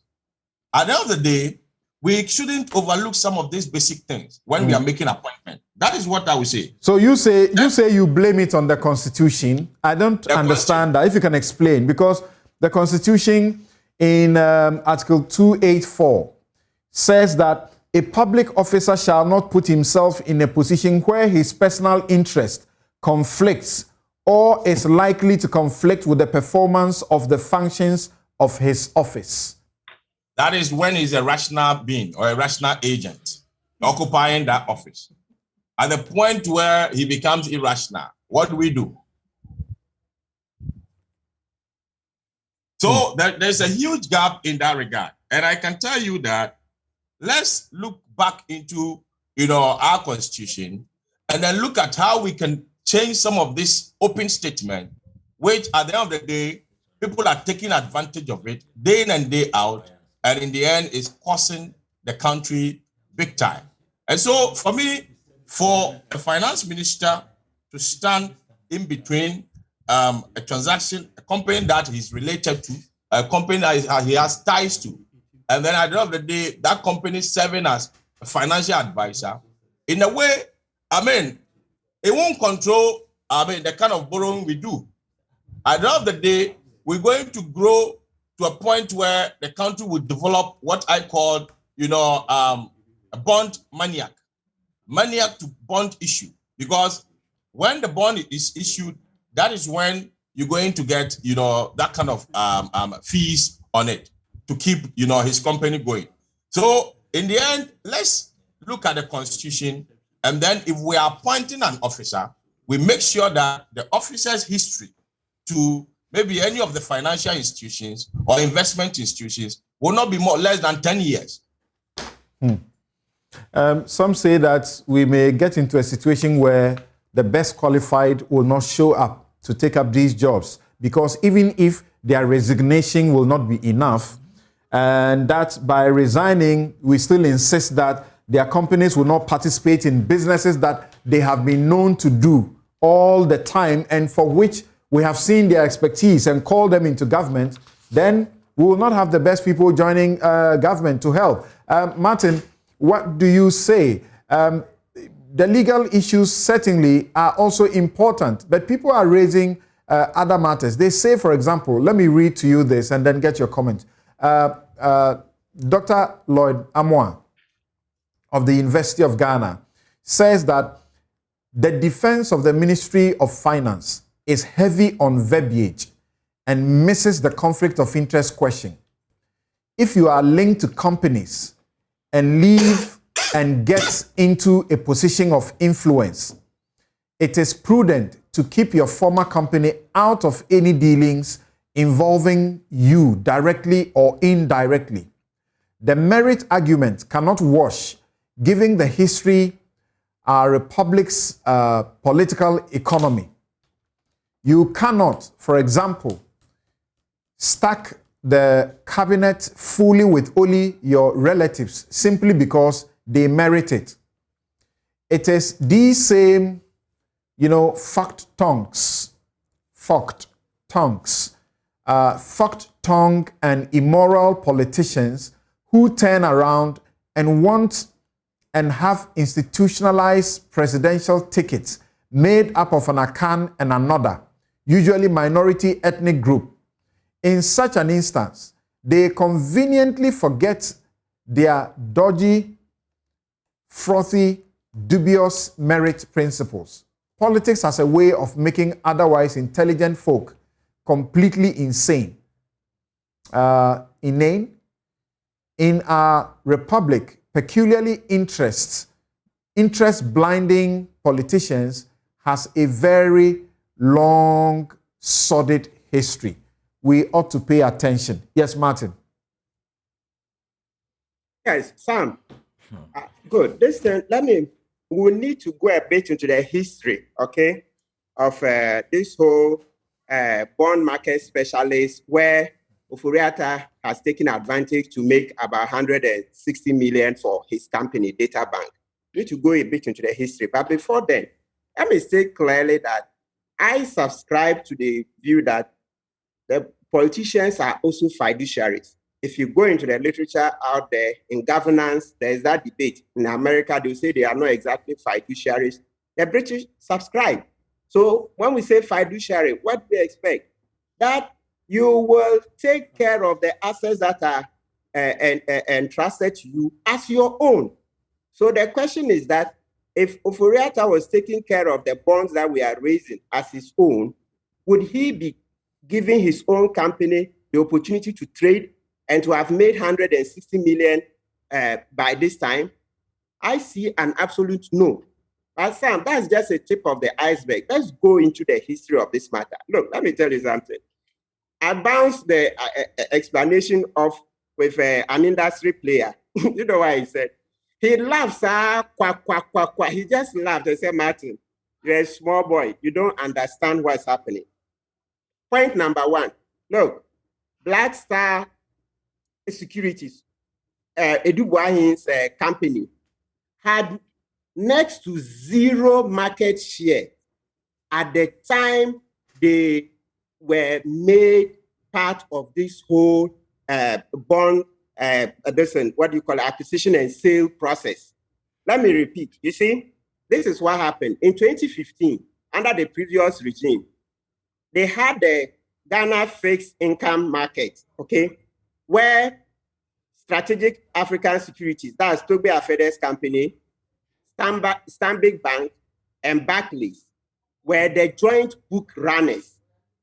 They were the joint book runners, so they were responsible for business, and they had previous experience. Everybody knows that Togbe Afede started with Ofori-Atta, that's Data Bank. He was first with Data Bank, and then subsequently he moved on to form his own company, that's the Strategic African Securities.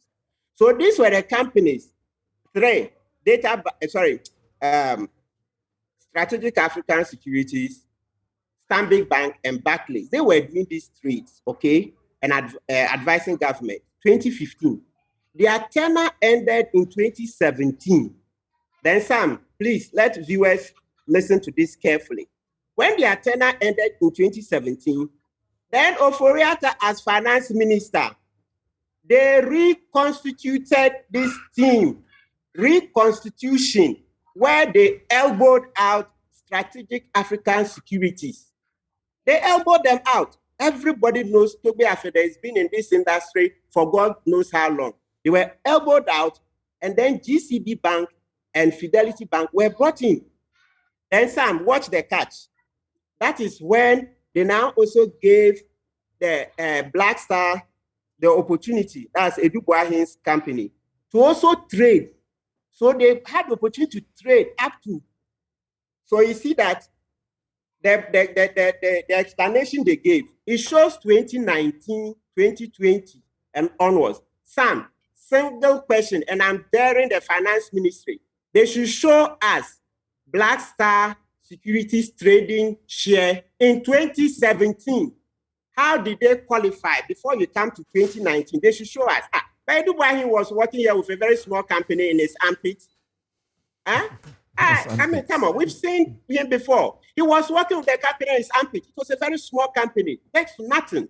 So they should show what are the statistics in 2017 at the time they came into office in respect of Black Star Line Securities. They were next to nothing.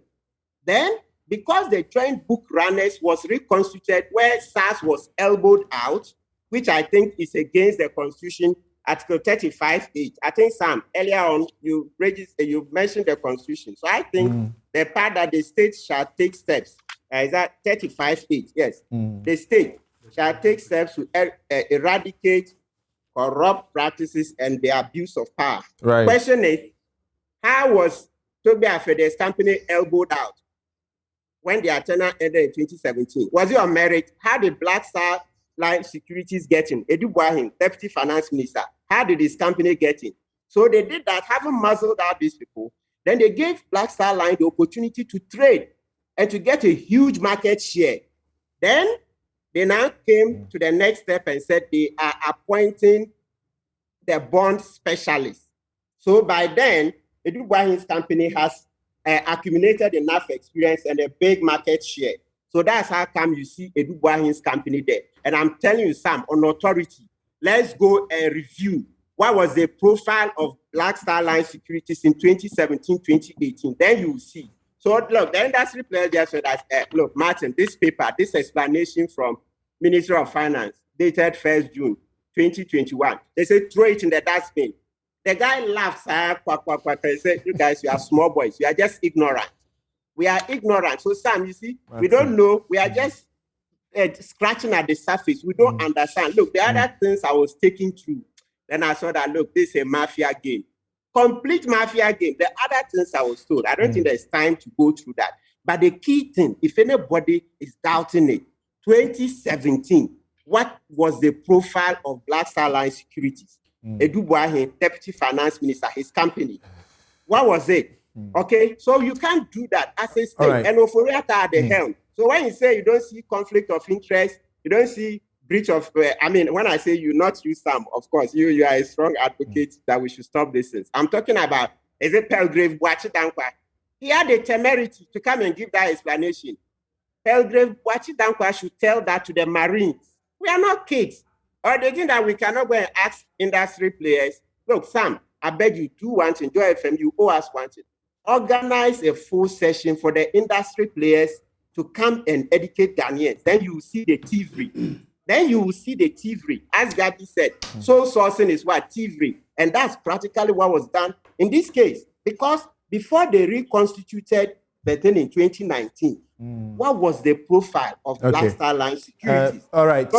So you catch your breath there. Yes, as you say, some of the industry players are sending me messages and saying that you are absolutely right. What is the last thing you want to say? Sam, just one fact. So if you look at the table, Oforiata is saying he has just 11% in data bank. Please, that one to tell it to the Marines. You see that a certain company, the data bank, foreign company, has 60-something% of the shares in data bank. Let's go to Seychelles. They should bring out the beneficial owners of data bank, the foreign company that has the biggest share. Then you will see the real people. Please, let's stop deceiving Ghanaians. So KKD was right on point. And you see, when Adongo first started this thing, about a year and a half ago, a lot of us didn't understand. But that is where, follow the money. You will then see the thievery. Okay. This is practically sole sourcing. Martin, thanks for your input. Yes, let me come to the studio, and I think that I should have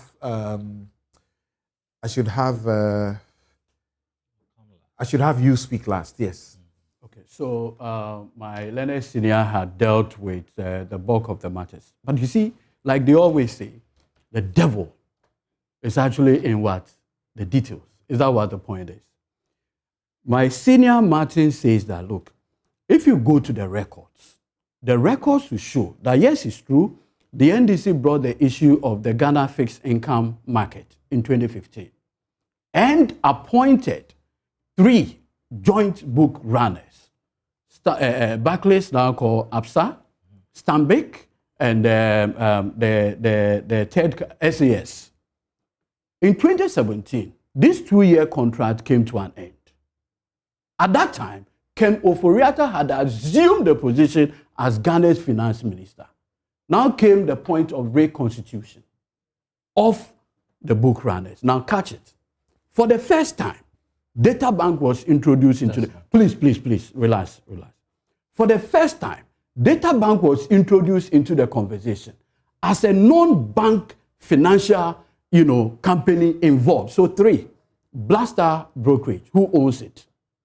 Obviously, the deputy finance minister at that time. Then you have IC Securities.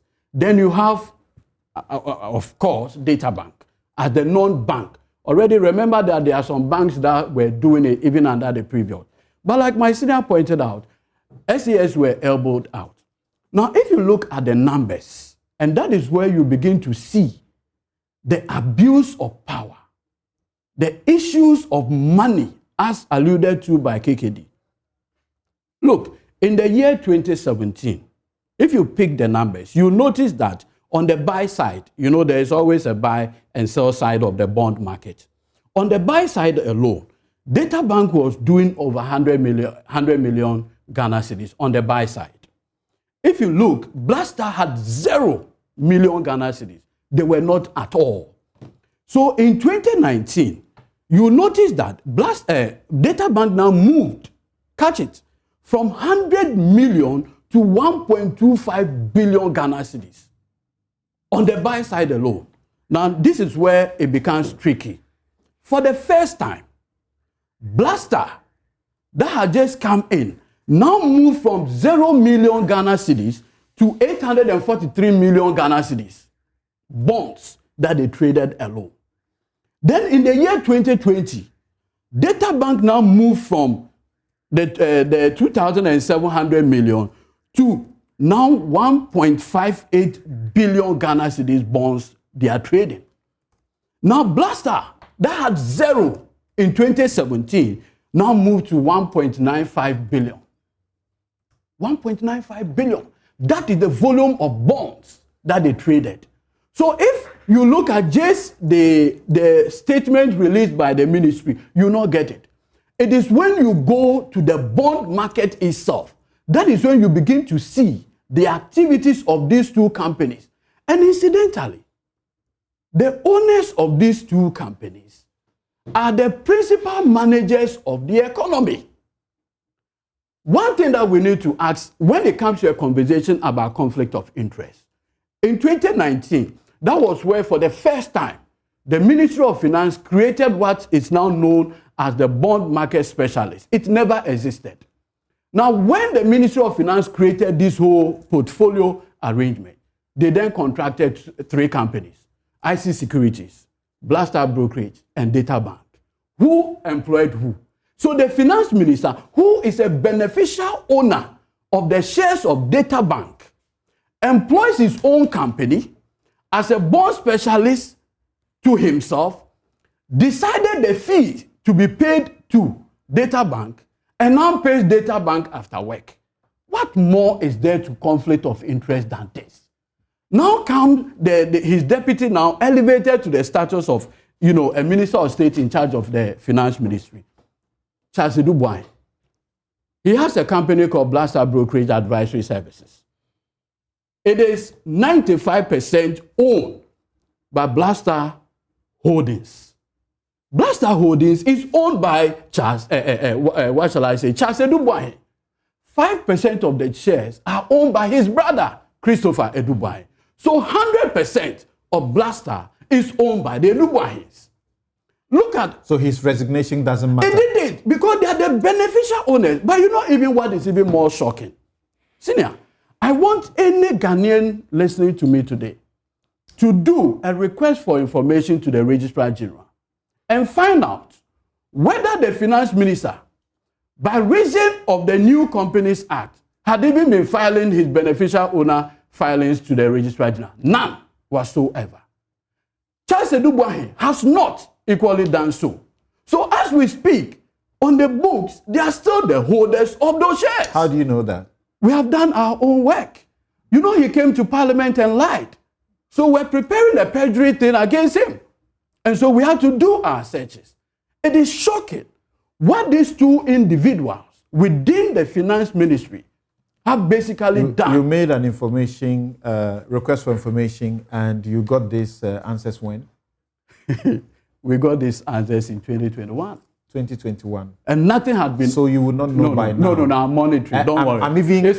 It's a trap I'm setting. It's okay. It's okay. Don't go further.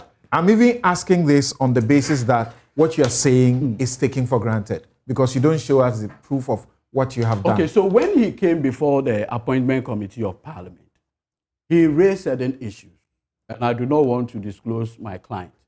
So we had to intervene just to prove to him that he lied under oath. And we did a search, and the results showed that Blaster, he is 95% shareholder, and the brother is 5% shareholder. As it stands, nothing has been done. And so when the finance ministry issued that statement, I don't know whether it's in response to the concerns raised by KKD. It's like they didn't know what they were talking about. They didn't know. And you see, there's this honorable MP that I need to applaud on your show, Teresa Wune, MP for Kankwe North. Consistent with this probe, she filed an urgent question on the floor of Parliament. And that one, it was limited to our Eurobond conversation and how much. And if you look at the answer that Finance Ministry is provided, but that one detailed how much money they have made by ways of fees. That's right.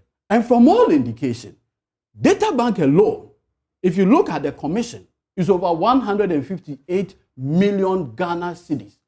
Now tomorrow... Is it 157 or 58? 58. Okay. I saw it then. Let me look at it again. Today, government hype men and government communicators will tell us that, our finance minister doesn't take salary. If my company, of which I'm the beneficial owner, right, had made over 150-something million in the space of 4 years or 5 years, I don't need salaries. So the point ought to be made that the peerage... Okay, so it was 159. 59, sorry. Yes, 159.31. Right. Yes. So, Senior, the point I am making is that the issue of the bond market specialists is a creation by Ken Oforiatta and Charles Edubuahin. And catch it.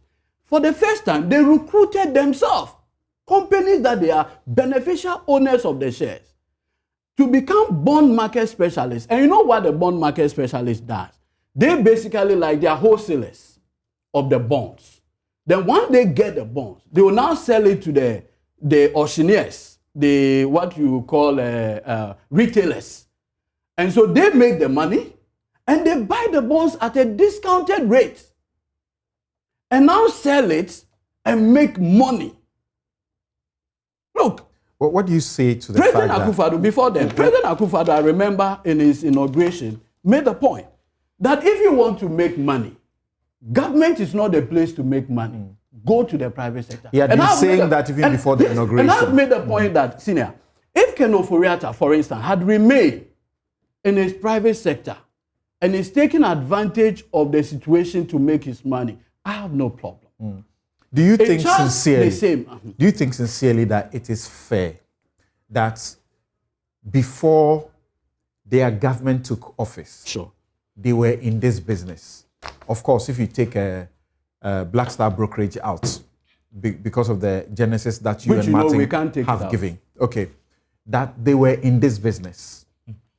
Is it fair to now look at them? And now some people are even raising issue and say that when they were in opposition, we remember the circumstance where there was a debt that, call it Akufo-Addo debt, that it took Data Bank, the last minute intervention. Yes, it took Data Bank to come to the rescue.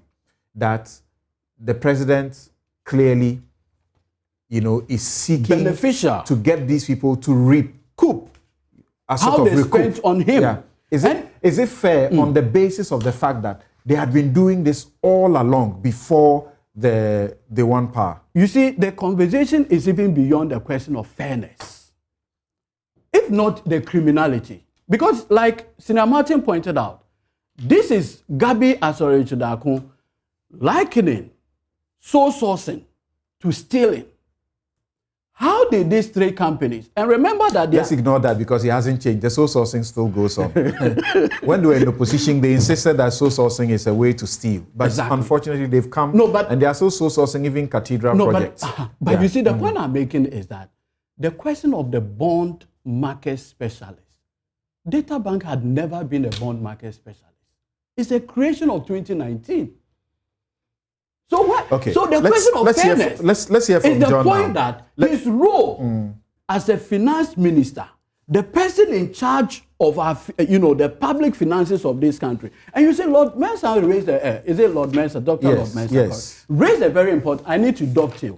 He wants to possibly put the blame on the Constitution. Yes. But if you look in the superior wisdom of the framers of the 1992 Constitution, they envisaged a situation of this nature and provided constitutional safeguards. What happened is that the watchmen of this country went to sleep. I represented Broja Jemfi when the issue of the famous Ken bond, the 2.25 came, and we went to Shraj. Shraj in that report, albeit set aside, raised an issue that our finance minister's role in the financial sector is a cause for concern. We all went to sleep. But as a lawyer, the question I want to ask you is this. We deal with laws. We are a country of laws. This is a rule of law country. So the Constitution says a public officer shall not put himself in a position where his personal interest conflicts or is likely to conflict with the performance of the functions of his office. You know that once, even if they were still in the companies that we are talking about, as into the day-to-day running of the companies, the rules provide an opportunity for them to make full disclosure. And then they would have cured the question of conflict when matters to deal with the states came before the companies. In this situation, they have resigned. But beneficial owners proceed. So have they not satisfied the law? No, they have not. And I'll explain why. Who determines how much fee is paid to the bond market specialist? The two gentlemen. Who procured the services of these three companies, including IC Security? The two gentlemen. And you see, in the spirit of transparency, to raise the conversation, maybe to cure, what you do is that you allow persons who are not you to take the decision on fee payment. In the spirit of transparency, what you do is that you publish the individual contracts for the whole public to critique it. None of this. And in fact, these things are shredded in secrecy. How do you cure conflict of interest with opacity? It is never done. Thank you. Yes, John. The public reaction is one that suggests that the government doesn't understand or appreciate what is going on. I read to you earlier Dr. Lord Amoah's comments. Yes. There's also this comment by Kofi Asare, and he says, in the public sector context, a conflict of interest is a situation where a conflict arises between public duty and private interest. The issue is never whether or not Data Bank was in the business in the past. That is a propaganda to dilute the real issue. The real issue is here, whether by being a beneficial owner of Data Bank, the private interest of the finance minister is likely to affect any decision he makes while he is in that public office, especially at a time Data Bank has become the darling boy contractor under that ministry and its agencies. I believe a potential conflict of interest situation could arise. And he says, don't forget, the man paid the 2 million MPP debt to Prudential Bank while in opposition. He certainly isn't an NGO. Well, Samson, I must say that discussing this topic also puts me in a huge conflict position. I like that. And I better disclose it before I'm also taking on. Why? Some of your companies are involved in government business? No, I mean, I serve as deputy to these bosses, the two names that are being all right. That's mentioned understood. at the moment. That's And so understood. my comments have to be very measured. Let me put on record that it is within the laws for citizens to be worried about conflict of interest situations for public office. And whether it is actual, perceived, or potential, they are matters that have to be dealt with so that we can restore confidence in our public sector. And so I don't have any difficulty when people raise legitimate issues, whether it's about me or any of my bosses. My only difficulty is when people want to go ahead of, the people want to raise questions and answer it in their own way, and based on the same answer they personally give, then they want to crucify you. To be fair and honest, everybody in this country knows that Mr. Ken Ofori-Atta has been with Data Bank for a very long time. And there has never been an occasion where he has hidden this. And so it's a fact. And everybody, like you rightly said, everybody will come to government with a certain background. You're either in the finance space or in a different space, and you are given a responsibility.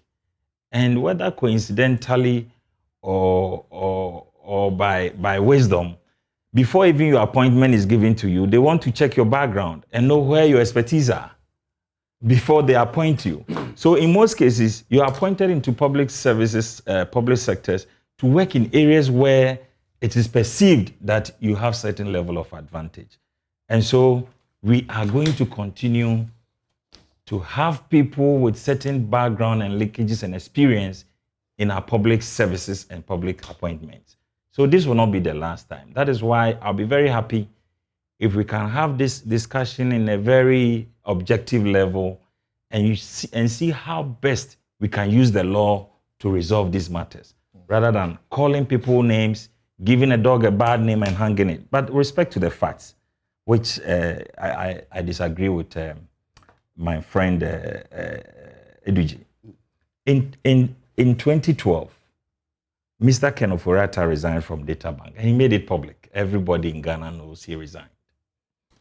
He insists that he's a beneficial owner. Yeah, he has shares. Yeah, he has shares, yes, but not as a director. He resigned. We know that he resigned and announced that he's out. In 2014, under President Mahama, his first Eurobond, they did industry selection to pick about 3 book runners. And it was led by EDC, EcoBank, Data Bank, which placed second, and SAS Securities, the one Senior Martin says belongs to Togo Afede. Now, these were the 3 book runners in 2014 for Ghana under President Mahama. Okay? So it is not because NPP is in government or because he became Minister of Finance that a company he has worked in before or continues to have shares before became a book runners or part of our Euro market. These are matters that have always been known. Now, I think we must all come to a level where we say, or we have some level of dealings. Because if you look at our laws, the Constitution you read, and it is even made clearer in the Companies Act, where it is said that there must be a cure for conflict of interest, because the people you put on every board may have interest in certain transactions that come to the board. How do you cure it? And it is provided in the Act. In some cases, the way to cure it is not to appoint those people to those boards. That is one option. Like the CDD, Agree. The CDD's former Professor Jima yes, is saying that the Council of State member who has been indicted by special prosecutor, appointing her to the Ports and Harbours Authority was wrong. The president shouldn't have done that because you know that she's a major stakeholder there. But you see, that is what I referred to earlier, the wisdom in our appointment, where in most cases, we look at your background and where your strength is to go there and help. And unfortunately, we don't look at the negative side. But the same people could go there with a lot of expertise and experience to help lift up the place. So we have to have this discussion with that mindset of how do we improve it and make our laws better. So yes, recusing yourself could be one of it, but also full disclosure of your interest and excusing yourself for the processes to be followed, for due processes to be done, but yet everybody knowing that you are still part of that company is also right in law. Now, I will not seek to give judgments the way listening to KKD and some people, the way they always want to go. I know in this country that Black Star Holding and Data Bank are public knowledge for every Ghanaian, that these are companies that our two finance ministers have worked in before or continue to have relationship. How do we want to treat such a situation? This is what we must all understand. When you are standing like a statesman. No, well, in this position, what else do you want me to stand? When the former finance minister under Professor Mills, what's his name? The banker. Dufour. Yes. When he became finance minister, he had banks in the country. How did he work? He had Unibank. Unibank with branches. So, I mean, in that sense. Okay. So, and not just bank, he had insurance. He had all kinds of interest in the financial space. And I believe his appointment was based on the fact of his performance or experience in that sector. So how, going forward as a country, how do we want to manage with picking people with experience in a particular sector and at the same time ensuring that conflict of interest situations are addressed within the law? Do you remember? I will advise. Yeah, okay, give your advice and I'll ask you a That question. those who are so pained by the current situation should go to court, or either the Supreme Court or High Court, so that we can all be guided. Because as far as I am concerned, these two public officers have acted within the law. They, even at their vetings, they have disclosed this, they've been questioned, every information has been put out there. All of a sudden, it's turning out to be another unheard of situation. So we must all be guided by the law. In opposition, you used to raise issues about Unibank and how it was doing some business with the government? You were so unhappy, the NPP. And that was when Anando made that promise. You see, people take you for your words. Okay. In fact, anybody who said it at the time would have cause to say it. Anybody saying it today will have cause to say it. I'm saying that going forward. And that's why I even referred to him, that as a finance minister and with all his experience and background, anybody will have to question why this is going on. Should we keep what we have now, or when you suggest that some people should go to court and the rest if they think what is going on. I don't see what the court aspect will be. Yes. But I'm asking, what do you think should be done? Because people are asking, you may resign, you may recuse yourself, you may make a disclosure and then recuse yourself when decisions are going to be made in which a company that you have interest in is involved. But if you are the final authority and you are recusing yourself, whoever is taking your place will still have at the back of their mind that they cannot do something against you. Or you may have actually given them instructions that, you know, yes, I'm recusing myself, but make sure that data bank is catered for. If you don't do that, you will suffer. And the person will not come out and tell the world that this is what happened. Yes, but the reality is that this special bond market specialist that we talk about, the selection was not even done by Ministry of Finance. It was done by Bank of Ghana based on industry. But why? You are here as a lawyer, you know there's separate of powers, and everybody has its limits to authority. First of all, the bonds, bonds are raised by government of Ghana and not Bank of Ghana. Please, you know it. And the minister through the Bank of Ghana. The volume. It's okay. It's okay. I'm saying that these are facts. These are things everybody knows. And I'm saying this is not the first time we have been here. And it may not be the last time, because when you come to government as a lawyer, you may be put at the edges. And maybe your firm may be required to give an advice. So we just have to have a broader understanding of how we manage it. We have the OSP issues, let's not forget. And we have just a very limited time to deal with that. So let me get, this one I'm getting only Professor Lord Mensah to pronounce on it quickly, then we move on to the OSP.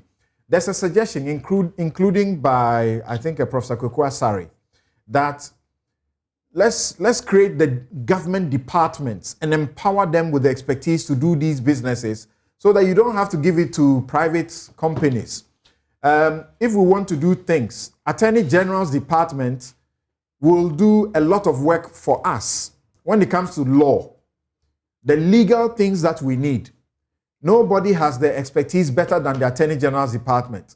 Maybe Attorney General's department may decide that they want, external lawyers to do some work around it. But the bulk of the work is not given to external lawyers. Is it possible to build such a unit within the state that will be doing this, since we are likely to be borrowing till whenever? Yes, Prof. We should. Hello, can you hear me, please? Yes, please, we can hear you. Yes, of course. You see, usually when bonds are being issued, you anticipate that the mediators are not supposed to be, or the owners of the mediation entity are not supposed to be those of interest in the whole bond. So effectively, we can create a special purpose vehicle for this purpose, for which they will be a standard measured, financial entity to mediate on behalf of the state and whatever bond we try to issue. So for me, we can have those structures down. Okay. And that should be able to help us. I'll share just a few messages with you, and then we move on to Special Prosecutor with your very brief comments. Kojo says that, please, you are still on air. Kojo says that when Databank worked with the Finance Ministry before 2017, there was no suggestion of conflict of interest. But when the founder became Finance Minister, a conflict was immediately created. Remember, the provision of the Constitution says likely, real or likely, must be avoided.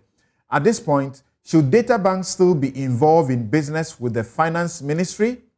This is a conflict that is incurable, as long as the Finance Minister remains beneficial owner of Databank. Just making the conflict public knowledge does not remove the undue advantage the public officer's private company enjoys. And now, just look at the facts. Under this Finance Minister, our debt stock has ballooned from 122 billion to 335 billion. And Databank has benefited from the incursion of so much of this debt. As Finance Minister, how motivated has he been to pursue solutions other than borrowing? Then Frank Anderson says, the real question we should be asking John Kuma is, if in opposition he claims Ken's firm was still involved in the space, why have they kicked out other players with better track record than Databank and Blackstar Brokerage? We are not stupid people. Let people not misconstrue our silence for stupidity. Then Felix says, Charles is in fact a business partner of Ken Ofori-Atta. His company, Blackstars Holding, has shares in Enterprise Insurance, also partly owned by Ken Ofori-Atta through Databank.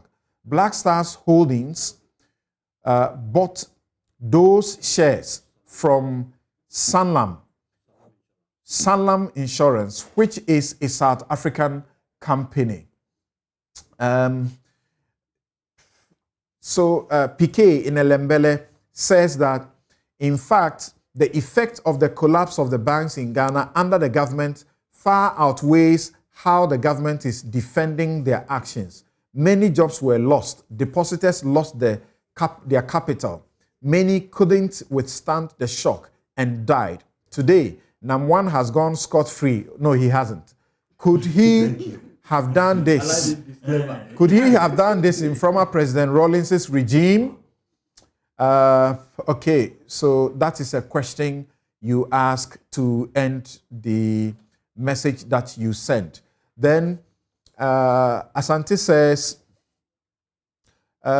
he says that, how about the AG's department acting as transactional advisor to government and the state? Won't this solve the so-called alleged conflict of interest now in the future? Because as a principal legal advisor to the government and the state, the AG's office should be able to perform that transactional advisory role as it does always on all other legal matters to the government. That's a point that's been shared. Thank you. Wisdom says, please look at ex parte McCarthy. We had our favorite saying there that, quote, justice must not just be done, but it ought to be seen to be done, end quote. If you would recall, in the Dimes versus Grand Junction Canal case, a decision of a judge was quashed simply because, unknown to him, he owned shares in the company of the party he ruled against. This finance minister matter is appalling, and we are all to blame for this as a society. Read a final one. Musa Batoa says, the banking sector cleanup was a lazy exercise they have done. It's smeared with the corruption and mismanagement. If Ghana were to be a personal company of President Akufo-Addo and Bawumia, I don't think they will spend 25 billion to collapse instead of spending 9 billion to keep a business afloat. We have only 10 minutes to go. Martin, I'll begin this with you. Briefly, what do you say about the chiefs from the woman who has been indicted by the OSP's report? The chiefs in her region have come out and they are not happy with the OSP. They say he should reverse what he has done. We also have the special prosecutor who has issues and says this should not have been issued. Then people are now referring us to why the president shouldn't have appointed this woman to the board after all, because Ms. Asuma Hene actually put up a building for these chiefs, a massive project for these chiefs in the region. And when it was being inaugurated with the president in attendance, she said she had done it on behalf of the president. Please unmute. Mm-hmm. Go ahead. Yeah, the last statement that she had built the edifice on behalf of the president underlines the influence that she wields. She's really Cleopatra in the food import industry, frozen chicken. Real Cleopatra with a lot of power. Sam, let's repeat something. That building, please, it's no small building. One, an auditorium to contain 600 persons, and then courtesies for the chiefs. Is it 7 or 11? They are named there. And a lot of other facilities. Auditorium taking 600 people, courtesies for all the chiefs, their traditional council, when they go for their meetings. So there's no crime in philanthropy. Obviously, yes, Sam. But ask yourself, who gives such huge sums of money for free? She's not Father Christmas. Not at all. And let's quickly add that, and I mentioned it, Sam, in 2019, this Mrs. Eunice Jacqueline Asuma Hene, her companies were involved in evading tax. August 2019. The GRA staff, specifically the custom staff, did an operation. They raided her and other companies and found evidence. So she had to pay that tax. And Sam, I'm saying that there was a Joy FM reporter on that mission. Joy FM, you should air that video. And some people are scared. Please, look, listen, this fight, you will die anyway. I like you see, we've been saying it, and KKD repeats it. Look, we should not be afraid of death. Death can come anytime. Even in your room, you can lie in your room and still die. So, Joy FM, I'm challenging you. You have to air that video where Mrs. Asuma Hene's company was caught. I'm just about mentioning the reporter's name, but I'm leaving it to you, Joy FM. Please air that video, that documentary, air it. Custom staff went there, they caught her and her company. They were mislabeling chicken as fingerlings in order to reduce taxes. And she was made to pay, and other companies also paid. So you see that as for Mrs. Asumahini, it's always been her stock in trade. That's it, beat the system, evade taxes. And that ties in with the president's statement earlier on that exemptions is our biggest problem in Ghana. So people who are close to the corridors of powers, they can get tax exemptions and all that. You say, and that quickly brings in the hotel to the president's in-law. That hotel, you see how he got big tax exemptions. So chronic capitalism. What do you say to Martinamidu? Martinamidu says this is hollow, it shouldn't have been done in the first place. There's no legal mandate for it. No. Mr. Amidu, I think, shot over the bar. It's a mandate. Please, I'm seeing the OSP's, the regulations 2374 under Regulation 5. The OSP said that report is a preliminary inquiry, and it's provided for under Regulation 5. Do you think it's the same thing that Martinamidu also did on Ejapa? Excellent. Sam, that's why you are such a smart lawyer. That is it. That's why he did in Ejapa. So I don't know why Mr. Amidu suddenly has come to this 180-10. He's done a U-turn to stand on the other end.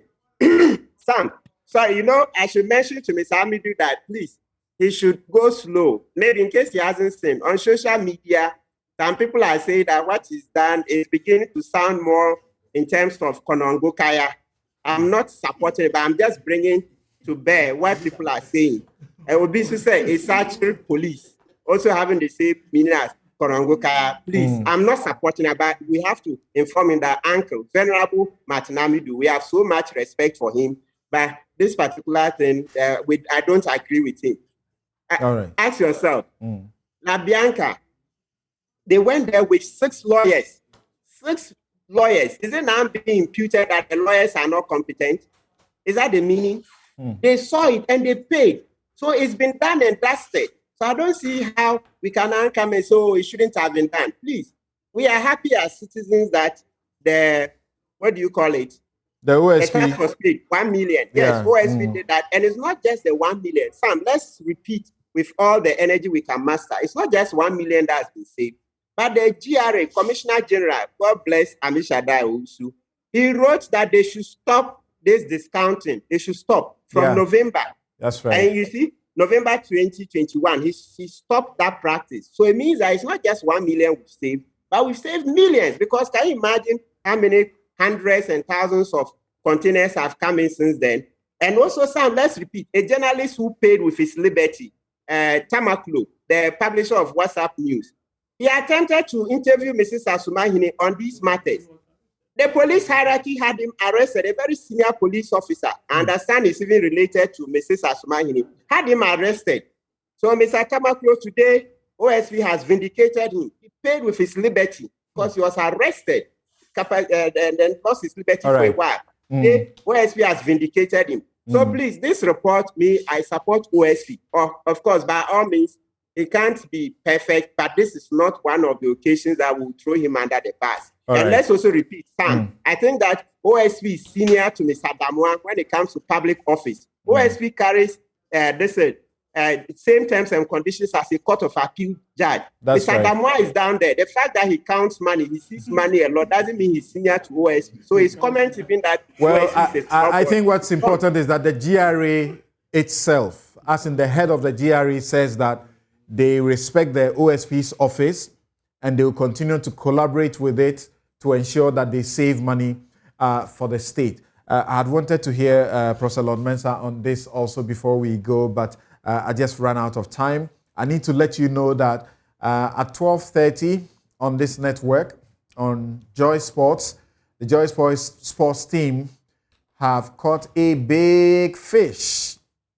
The legendary footballer Samuel Eto'o will be live in this studio at 12:30 in an interview to look ahead of the 2022 FIFA World Cup. So join us as Gary Al Smith interviews the legend at 12:30 today. Samuel Eto'o. I can't miss that interview.